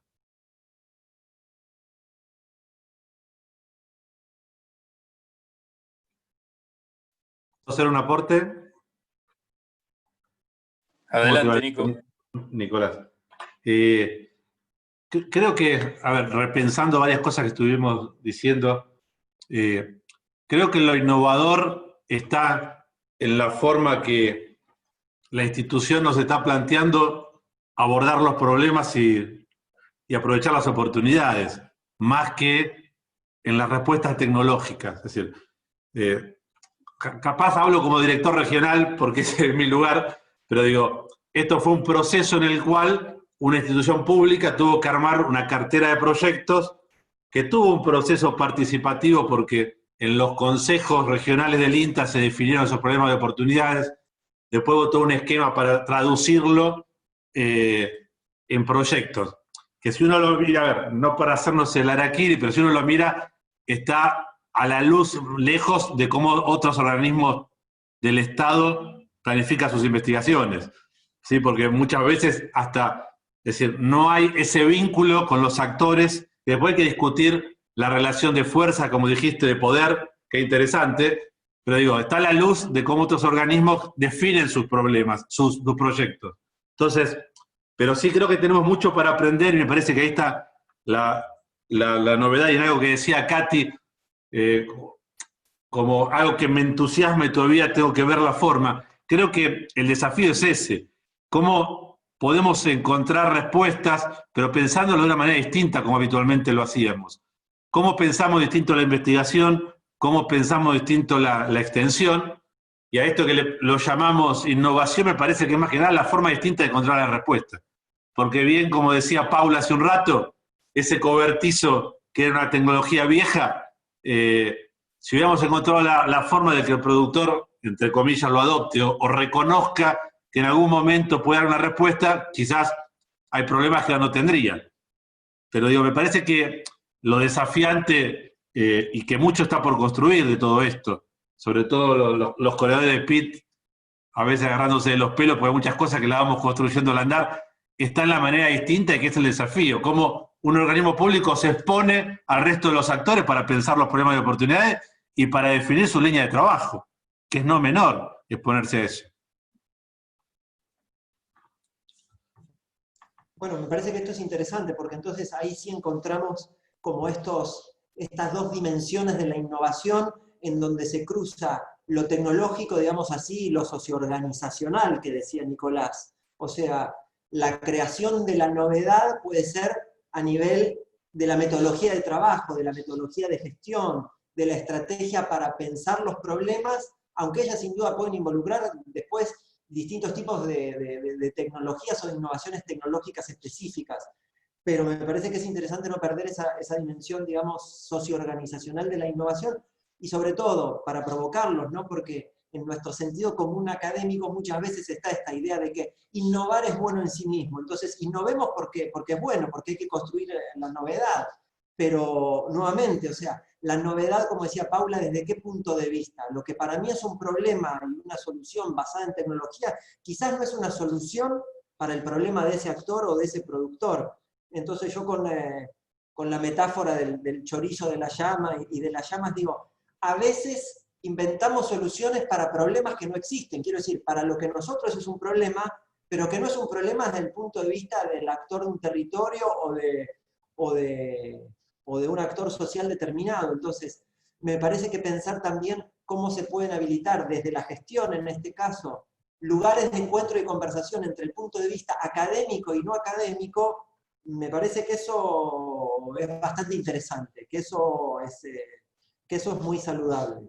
Y que también, digamos, implica corrernos desde nuestro propio narcisismo científico, porque aprendimos que la ciencia es buena, que es lo mejor, que es el zoom del conocimiento, y sin duda que aporta cuestiones, digamos, importantes, pero me parece que pensar también, ahí no ya solo la dimensión interdisciplinaria, es decir, del diálogo entre disciplinas de distintas especialidades científicas, sino también con conocimientos absolutamente no científicos, ¿no? Porque esa relación o ese diálogo de saberes entre formas de conocimiento científicas y no científicas, me parece que también se dan y es interesante considerarlas. Bien, ahí hay dos compañeros que pidieron la palabra. Primero Hugo. Hugo. Hola, ¿qué tal? Sí, hola, ¿qué tal? Yo, escuchando lo que estaban planteando y recordando la exposición de Leonardo, me parece que tenemos que pensar el tema desde una visión amplia, y me parece que hacia eso, o por lo menos yo entiendo que hacia eso va el planteo que está haciendo Leonardo. Es decir, pensar desde la definición del problema podemos pensar distinto las cosas.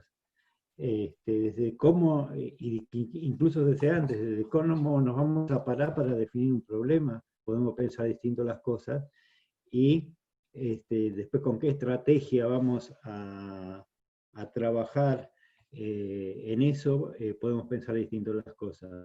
Y no comprar o ver la innovación como una cuestión sesgada y acotada a una determinada tecnología, un avance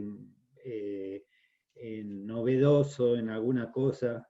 Me parece que la cosa va para ese lado, ya de pensar desde el problema, ver la definición del problema de manera distinta y gestionar cómo se va a trabajar eso, desde ahí podemos trabajar en forma innovativa.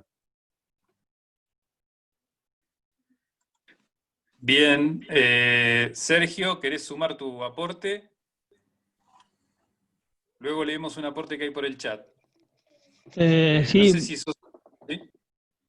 Buenas tardes, Sergio Pena, director del Experimental Santa Cruz. Me parece que algo que no debemos soslayar en esta discusión interesante que estamos teniendo es la cuestión que tiene que ver con la problemática desde la acción que se plantean fuertemente en estos temas de territorio. Cuando nosotros hablamos de generar innovación desde el territorio, muchas veces esas acciones, esas innovaciones que pretendemos deberían ser vistas como acciones que nos están reclamando. Y cuando hablamos de las cuestiones de la acción, y ahí ato lo que Leonardo expresó en su primera disertación, empuja mucho la cuestión desde la definición de lo que es políticamente correcto realizar o no en cada uno de los territorios. Y si entramos en ese terreno, acá aparece un montón de actores con diferentes posiciones y diferentes lineamientos de poder, que hace que la discusión aún sea mucho más más compleja, y la definición entonces de la problemática empieza a tener otro nivel de discusión, claramente complejizándose aún más. Entonces, me parece que el gran desafío que tienen estas plataformas desde cada uno de los lugares que le toca es tratar de simplificar estos sistemas altamente complejos y tratar de ir a la acción con algunas líneas determinadas que empiecen a dar respuesta precisamente a esas demandas que se está teniendo.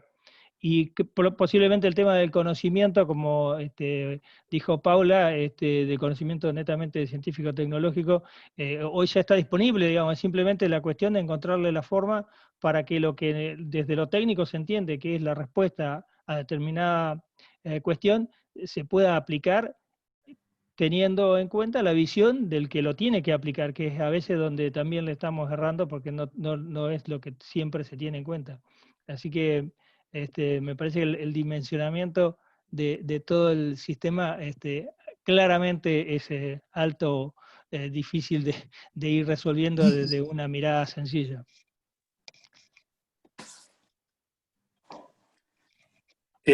Hay dos comentarios. Caro, no sé si tenés audio y los podés leer vos. Hay dos aportes. Dale. Por favor, que se me mancó la compu. Dale. Yo también puedo, Caro, si quieres, ¿eh? Uno es de... ¿Me escuchan? Sí, sí. Uno es de Perfecto. Marcos Hernández, que dice que no tiene audio, que creo que lo novedoso e innovador desde el planteo de Paula está en repensar cómo abordar el trabajo de extensión para que se utilicen herramientas disponibles, aunque no sean novedosas. Y Lucas Díaz dice, una acotación: en los consejos regionales o consejo directivo no están representados todos los actores sectoriales. Repensar estas estructuras también puede ser parte del desarrollo de estrategias innovadoras para plantear problemas, oportunidades. Después hay otra pregunta. Hay otra pregunta, sí. Bueno, avancen. Dale. Dale. ¿Cuáles son los márgenes de maniobra en términos de la innovación, en un contexto en el cual, para una región como Patagonia Austral, persisten grandes vacíos de conocimiento en la dinámica de algunos recursos naturales esenciales para el sector agropecuario y los impactos posibles de innovaciones, a la vez que por la incertidumbre asociada a los impactos de un cambio climático y variedad hidroclimática aún desconocidos?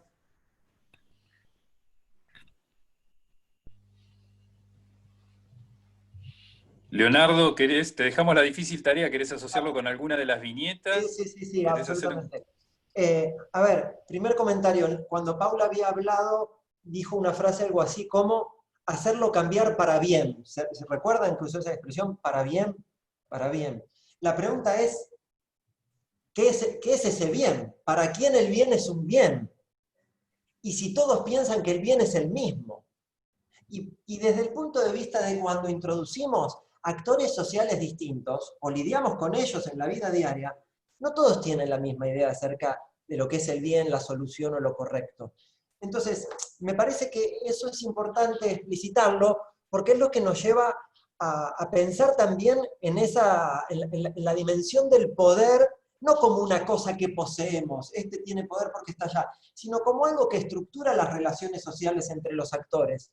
Entonces, no olvidarnos de esa dimensión del poder, por un lado. Y por el otro lado, en el ejemplo de Paula del cobertizo, o sea, me parece un excelente ejemplo, en lo pequeño y entre comillas sencillos, de la importancia del punto de vista. O sea, porque yo tengo que reconocer ahí, decir, a ver, yo quiero venir con esta solución tecnológica o lo que sea, pero quizás el problema de ese actor es otro. Entonces, me parece que ese punto tiene relación con lo que comentaba Sergio recién, que tiene que ver, bueno, desde dónde y cómo pensamos las soluciones que nosotros creemos que son soluciones. Entonces, como metáfora conceptual me gustaría plantear dos conceptos que a veces suelen ser, digamos, bastante típicos en el análisis de sistemas complejos, que digamos, uno es las relaciones top-down, o sea, de arriba hacia abajo, o jerárquicas, y otras son las relaciones bottom-up, de abajo hacia arriba o emergentes.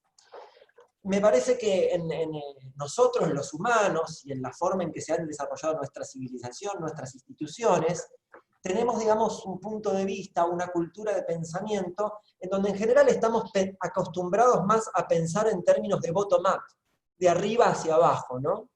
Desde el Estado que hace, desde el jefe que decide, y somos menos permeables, o nos es más difícil pensar las lógicas de la autoorganización, ¿no? Las lógicas emergentes. Yo siempre cuento como metáfora de esto, y lo contamos en mayo, creo, en el seminario, en otro seminario que se organizó del INTA, yo les contaba la metáfora del hormiguero, ¿no? Cuando los primeros investigadores de comportamiento animal se acercaron a estudiar los hormigueros, se acercaron con una conjetura antropocéntrica que era, el interrogante era cómo se construye la organización de esa organización, el orden de ese sistema altamente complejo que es un hormiguero que puede llegar a tener miles de millones de entidades, de individuos, de población. Y la conjetura con la que se acercaron era con la idea de la hormiga reina. ¿Quién es el ordenador que produce este orden? ¿No?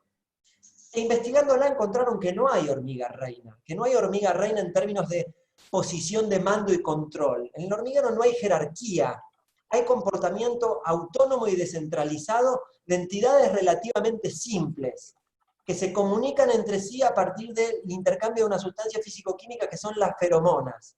Y intercambiando feromonas logran coordinar la acción. ¿Dónde está la fuente de alimento, el peligro, la reserva de los huevos adentro del hormiguero? Entonces, entidades relativamente simples producen algo, un constructo colectivo, mucho más complejo que cada una de las partes. ¿Por qué?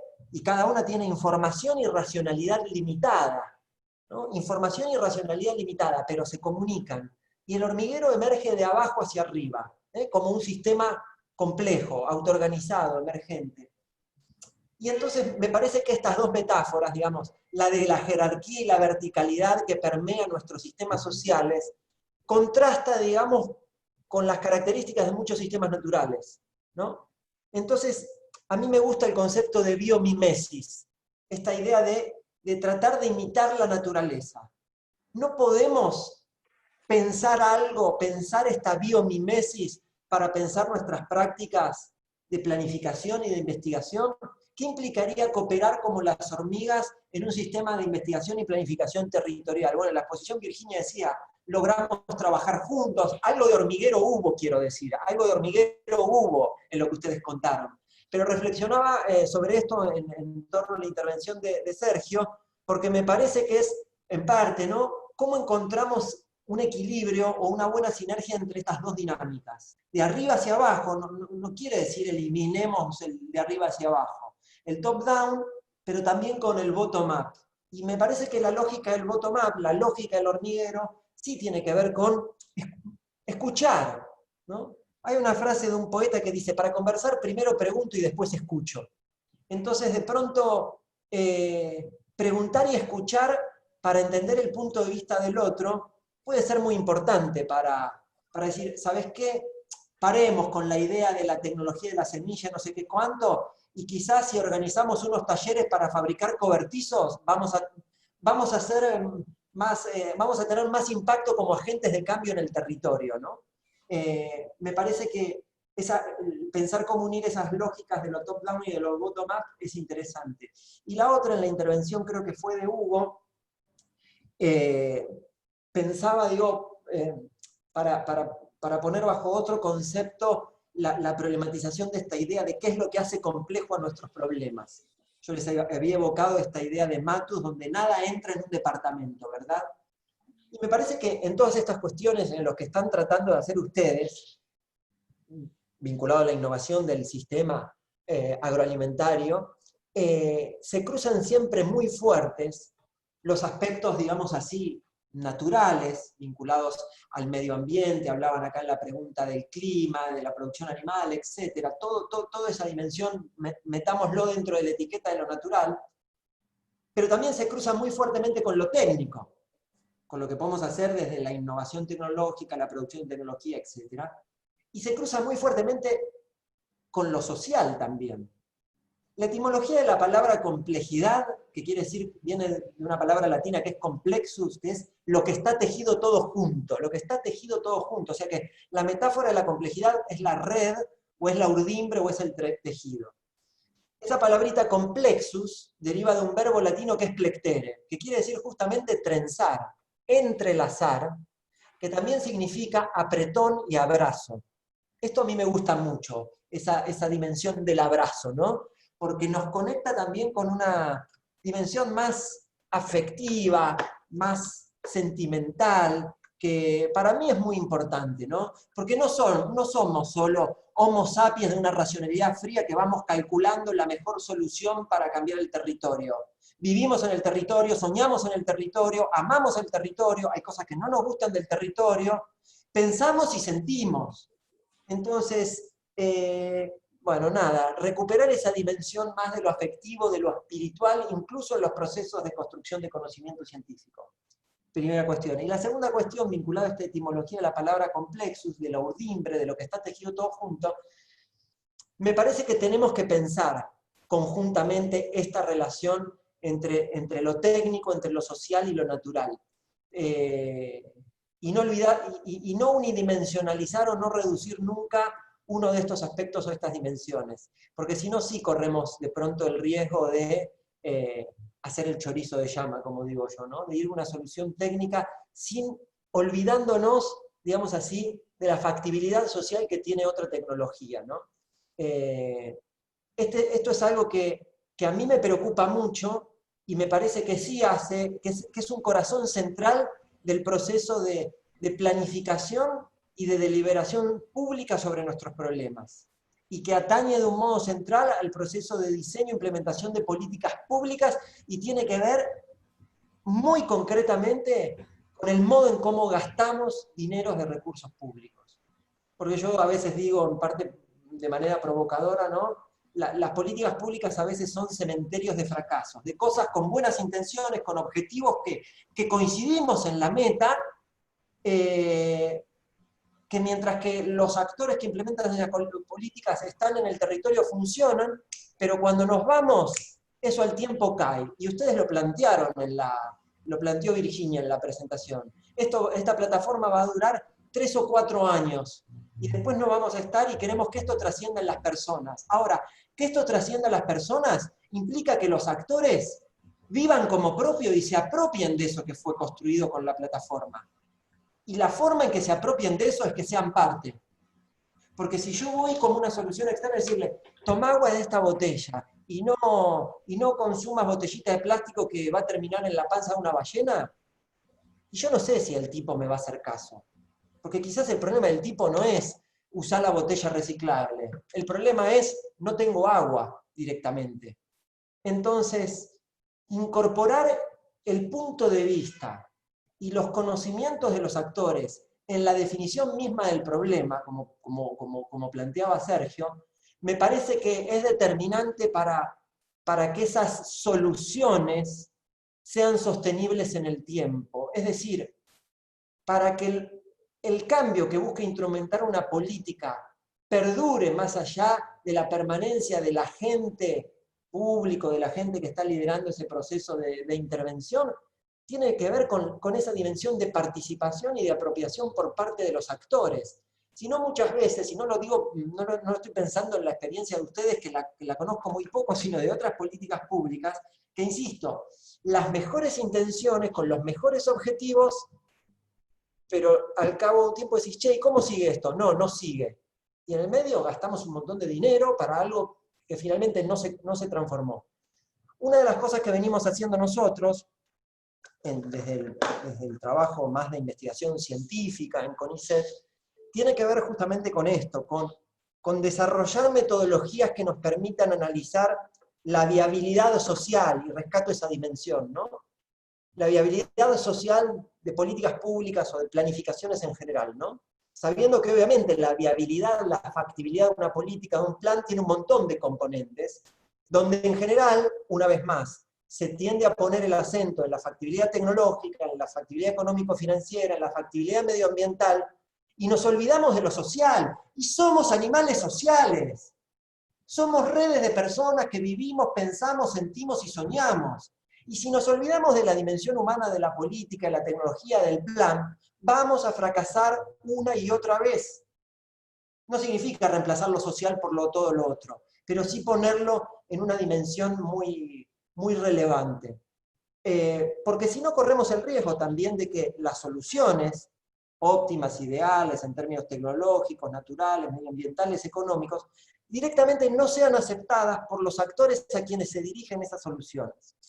Nosotros trabajamos, algo le conté alguna vez a Eduardo, entre otras cosas con una estrategia, con una plataforma de modelado y simulación social que nos permite, digamos, un poco esto, ¿no? Cómo poder modelar redes de actores, organizaciones sociales, no organizaciones formales, sino organizaciones sociales informales entendidas como redes de actores, para tratar de entender, entre otras cosas, dos indicadores muy básicos, digamos así. La dimensión del poder, que yo les evocaba antes, vinculada a las relaciones de poder que estructuran todo sistema de acción, y cualquier sistema tecnológico y socioagroambiental va a tener esa dimensión social. Entender las relaciones de poder que estructuran un sistema de acción, y entender lo que conceptualmente, puede haber muchos conceptos para nombrar esto, se denomina la capacidad de acción de un actor. Capacidad de acción o satisfacción, si ustedes quieren. Satisfacción no como una medida económica de una utilidad, de un beneficio. Traducido en un lenguaje muy llano, si un actor social puede acceder a los recursos que necesita para actuar y alcanzar los objetivos que persigue. ¿Sabes qué? Para ese productor de ovejas es central el cobertizo. Yo necesito el cobertizo. Ahora, si por alguna vía no puede acceder a la chapa, a la tecnología para construirlo, le falta una maquinaria, ese actor va a estar insatisfecho, porque no logra acceder a los recursos que necesita para actuar. Sean esos recursos información, tecnología, financiamiento, infraestructura o lo que fuese. Entonces, entender los niveles o grados de poder y de capacidad de acción que estructuran un sistema es bastante importante para tratar de entender si esa política o la acción que busque, digamos así, perturbar un sistema y transformarlo para que tenga una nueva estructura o para lograr ese bien del que hablaba Paula, eso va a ser viable o no. Entonces, por ejemplo, y lo digo cortito, ¿no? Modelamos una red socioproductiva de productores de fruta fina en el norte de la Patagonia, ¿no? El llamado clúster de fruta fina, quizás algunos de ustedes lo conocen, con productores del Alto Valle de Neuquén, que fueron los que lideraron la construcción del clúster, que se extendió hasta la zona de El Bolsón y Comarca Andina. Bueno, fue un primer experimento. Nosotros, lamentablemente, desarrollamos ese modelo ex post, o sea, luego de la implementación de la política pública, ¿no? No como proceso de asistencia técnica a la política. Y una de las cosas, 2 o 3 años después de la implementación de la política. Y una de las cosas que logramos intuir, y recato esta palabra, intuir, porque son intuiciones, no predicciones, a través del modelo de simulación social de base computacional, fue ver que los productores neuquinos, es decir, los productores grandes, exportadores, que tenían más recursos económicos, eran los productores más insatisfechos en ese clúster. Mientras que los productores chiquititos, artesanales, de la comarca, que tenían millones de problemas de subsistencia y de otro tipo, eran lo que más rédito le habían sacado al clúster. Entonces, si uno sacaba una foto al inicio del proceso, decía, y no, este clúster, si no sumamos más gente, el ministerio no nos financia y el clúster no camina. Si no sumamos a los productores chiquititos, el clúster no vamos a tener clúster. Y a través del modelo vimos, la pucha, pero quizás el clúster no dura en el tiempo porque los neuquinos están altamente insatisfechos. Socialmente, socialmente insatisfechos, con el clúster que ellos habían producido. Al cabo de 3 o 4 años, bueno, un colega amigo llamó al coordinador del clúster y le dijo, che, ¿sabés qué? No, estuvimos trabajando, volviendo a analizar el caso, y estudiamos el clúster ahora con un modelo de simulación, y queríamos saber en qué está el clúster. Y nos dijo, no, el clúster no está más. En el medio gastamos plata, quiero decir, para fortalecer la economía familiar, la economía local y todos los bienes que ustedes quieran. Entonces, pongo como ejemplo eso para destacar la importancia de esa viabilidad social de una política en pie de igualdad a la factibilidad técnica, a la factibilidad medioambiental, a la factibilidad económica financiera. Y nada, provocarlos con eso, nada más. Bueno, muchas cosas. Son las -10. Hay varios comentarios y algún pedido de palabra. Ahí le paso la batuta a Caro o a Sandra que me acompañan porque, bueno, no logré reiniciar mi compu. Quería hacer un pequeño aporte en relación a la exposición de Virginia. Pensaba cómo en el final ella expuso cómo se organizaron las cosas a partir de la emergencia y de la nevada, ¿no? De la situación puntual de un problema que cómo lo emergente organiza, ¿no? Que es una situación que se vive con relativo placer frente al dolor de la situación de emergencia, ¿no? Pero es la posibilidad de que todos nos pongamos de acuerdo para solucionar una problemática emergente. Creo que ese es como el horizonte, ¿no? Cómo logramos desde la diversidad, desde la complejidad, alcanzar un estado de ¿cómo sería? No me sale la palabra, como una orquesta, de orquestación, ¿no? De tocar algo que suene afinado para solucionar un problema. La situación de emergencia nos permite vivenciar lo que podría ser si nosotros estructurásemos un futuro deseable, un proyecto discutido y acordado y que contemple los puntos de vista y que sea negociado, porque las relaciones de poder van a implicar tensiones y va a haber que hacerlo, se podría experimentar una situación por el estilo, ¿no? Bueno, les paso, Sí, Sandra, la palabra. Sí. Se cortan las 4 porque tienen otra reunión aquí los compañeros. Bien. La verdad que hay muchísimos comentarios, hay algunas preguntas. Yo propongo, si les parece, si ustedes están de acuerdo por ahí, digamos, como estamos grabando y cuando se graba el chat queda también registrado, por ahí enviarle a Leo, digamos, como algunas de estas preguntas que han quedado pendientes, algunos comentarios, y si él tiene, digamos, la posibilidad, bueno, después contestarnos esas preguntas como para seguir reflexionando y debatiendo en este proceso de formación, que es un proceso de enseñanza-aprendizaje, donde todos juntos vamos, digamos, sumando ideas, contenidos y también ganas de seguir, digamos, abordando el desafío que es la complejidad, ¿no? Entonces, la verdad que nosotros tendríamos que ir cerrando. Habíamos propuesto, Leo, sí, ¿cómo se llama? Ahí Fabi tiene y puede pasar en el chat el link. Ahí está en el link. Sí, ya ahí lo pasé, Sandra. Que contesten, que entren a la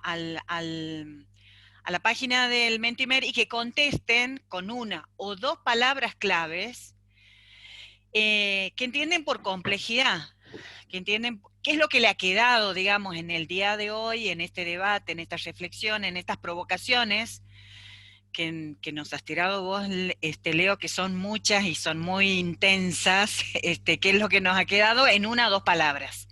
Y bueno, después hacemos esta nube, apenas terminamos, y vos, Leo, si quieres cerrar con alguna cosita, ahí vamos. Mientras tanto, les pido por favor si pueden prender las cámaras, así sacamos una foto con todo el grupo. Para que me peino, Fabi. Mientras van respondiendo en el Mentimer y veo la sección final. Dale, Fabi. Ahí mientras tanto, Osvaldo había quedado colgado pidiendo la palabra. ¿Querés aprovechar estos minutos que quedan? Sí, tengo un par de minutos, solamente una pequeña reflexión. ¿Me están escuchando bien? Sí, Osvaldo. Sobre algo que dijo tangencialmente Leonardo, y que yo me puse a pensar sobre, por ejemplo, el ejemplo de los cobertizos.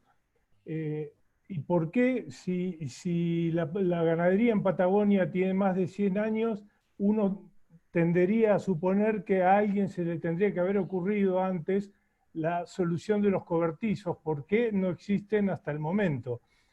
Y automáticamente surge la pregunta de si realmente no habrá cuestiones que limitan la adopción o otros temas que el productor particularmente no considere más relevantes antes que la construcción de un cobertizo. Y acto seguido me lleva a hacerme la otra pregunta, que es este sistema de enfoques pluridisciplinarios y multisectoriales va a hacer que los cambios que logremos en los territorios probablemente sean de una magnitud mayor y más profundos, pero también nos va a acarrear una gran dificultad, que es que esos cambios van a ser muy lentos en el tiempo.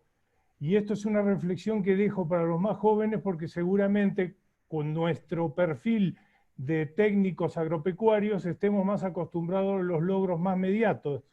Y estos cambios en los territorios van a demandar tiempo, probablemente trasciendan a los mismos actores que están involucrados hoy día en las PIT, por ejemplo. Bien. Fabi, ¿cómo vas con la nube? ¿Estamos? Somos 52. ¿Cuántas respuestas tienes? Por lo menos con la mitad podemos largar. No se te escucha.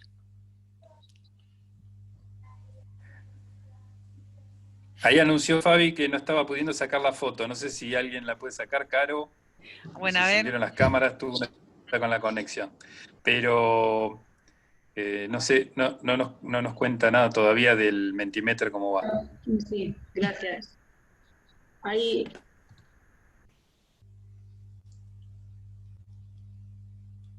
Voy sacando igual, Gastón. Gracias, Caro. Somos 50 y pico.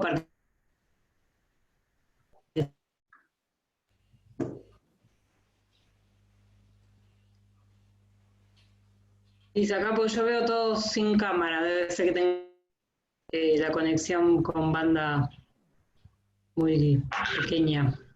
Bueno, ahí.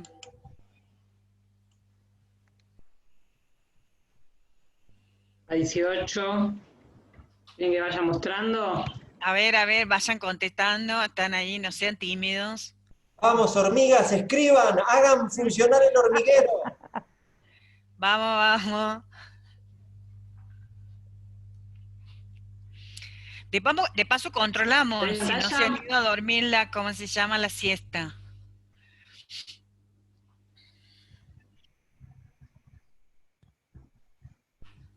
Muy bueno. Ahí está el Leo.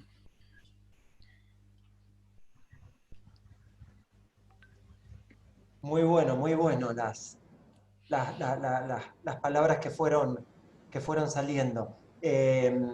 A ver, Sandra, si quieres, tomo brevemente la palabra en 2 minutos y tiro unas viñetas de cierre a partir de todo esto. Sí, por favor. A mí me parece que hay una primera idea clave que es saludable llevarnos a partir de lo último que dijo Osvaldo.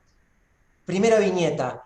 El juego social es un juego infinito, no se acaba nunca. Y nosotros somos actores finitos de un juego social infinito. Entonces, tengamos paciencia y juguemos también estratégicamente. Primera viñeta. Segunda viñeta, metáfora del hormiguero. Metáfora del hormiguero como forma también de inteligencia colectiva y de pensamiento colaborativo, ¿no? ¿Qué estamos haciendo acá? Conversando, escuchándonos, preguntándonos, retomando la palabra. Entonces, a mí me gusta decir conversar juntos para pensar juntos. Sin conversación colectiva no hay pensamiento colaborativo. Maximizar estos espacios de diálogo y conversación son muy importantes para desarrollar estrategias de pensamiento colaborativo juntos, para pensarnos a nosotros mismos. Lo decía Daniela también ahí, pensar al INTA como sistema complejo. En general tendemos a pensar que los problemas están afuera de nosotros, que los problemas están en la realidad. Pero como comentaba, no me acuerdo si Osvaldo, quien planteó ahí, no, Christiansen, Rodolfo, O sea, toda pregunta estructura un campo de respuestas posibles. Entonces, pensar en la pregunta, pensar cómo estamos preguntando, implica también pensar lo que no estamos pensando, lo que no estamos preguntando. Nuestros modos de preguntar dicen mucho de nosotros mismos. Y me interesa mucho también que nos quedemos pensando en esto, ¿no? La relación del problema como cuestión en el mundo objetivo, pero también como cuestión subjetiva y la posibilidad de pensarnos a nosotros mismos como sistemas complejos. Y Gastón había puesto la metáfora de la orquesta. Es una metáfora que a mí me gusta y la uso, en el sentido de decir, tenemos actores distintos, que tienen saberes distintos, como los músicos de la orquesta, tenemos que aprender a tocar todos juntos, haciendo valer esos saberes que son diversos. Como me dijo una vez un investigador cuando planteaba la metáfora de la orquesta sinfónica, me dice, a veces siento que somos más una banda de jazz que una orquesta sinfónica, porque la partitura no está escrita de antemano. Vamos probando por ensayo y error y viendo a ver qué sale. Y creo que la metáfora del jazz es complementaria a la de la orquesta, ¿no? La orquesta es importante para no pretender una ciencia unificada que lo contenga todo, anulando o borrando fronteras entre disciplinas, sino haciéndonos capaces de sonar juntos. Y la metáfora del jazz a mí me parece importante para rescatar la dimensión de la escucha y del lugar del otro. Para yo poder sonar bien, tengo que escuchar lo que el otro tiene para decir y acoplarme a su música y a su sonido. Y entonces quizás ahí sí, entre el jazz y las hormigas, logremos hacer de nuestras organizaciones sociales un sistema complejo de aprendizaje, cruzando obviamente al hormiguero, como dice Sergio en los comentarios, por el poder. Porque en las hormigas no hay una lucha por el poder, pero en la vida social el poder es constitutivo de la vida social. Y entonces me gusta esa metáfora para pensar también nuestros modos de relación y nuestros modos de vinculación con el otro a través de la conversación, del pensamiento y de la acción. 4 en punto según mi reloj. Bueno, muchas gracias, Leo. Nicolás, ¿querés hacer un Muy cierre? bueno.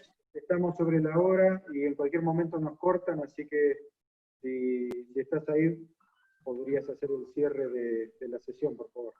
Sí, cortito. Bueno, agradecer a Leonardo, al equipo del programa nacional, bueno, y a todos los que estuvieron participando. Creo que lo más rico que nos dejan son las preguntas, ¿sí? Y las dudas que se van generando en un proceso que rescato lo que decía Osvaldo con toda su experiencia, es complejo y que a veces lo queremos medir con los tiempos nuestros. Me parece que lo importante es cómo nos insertamos. La historia no comienza con nosotros ni termina con nosotros.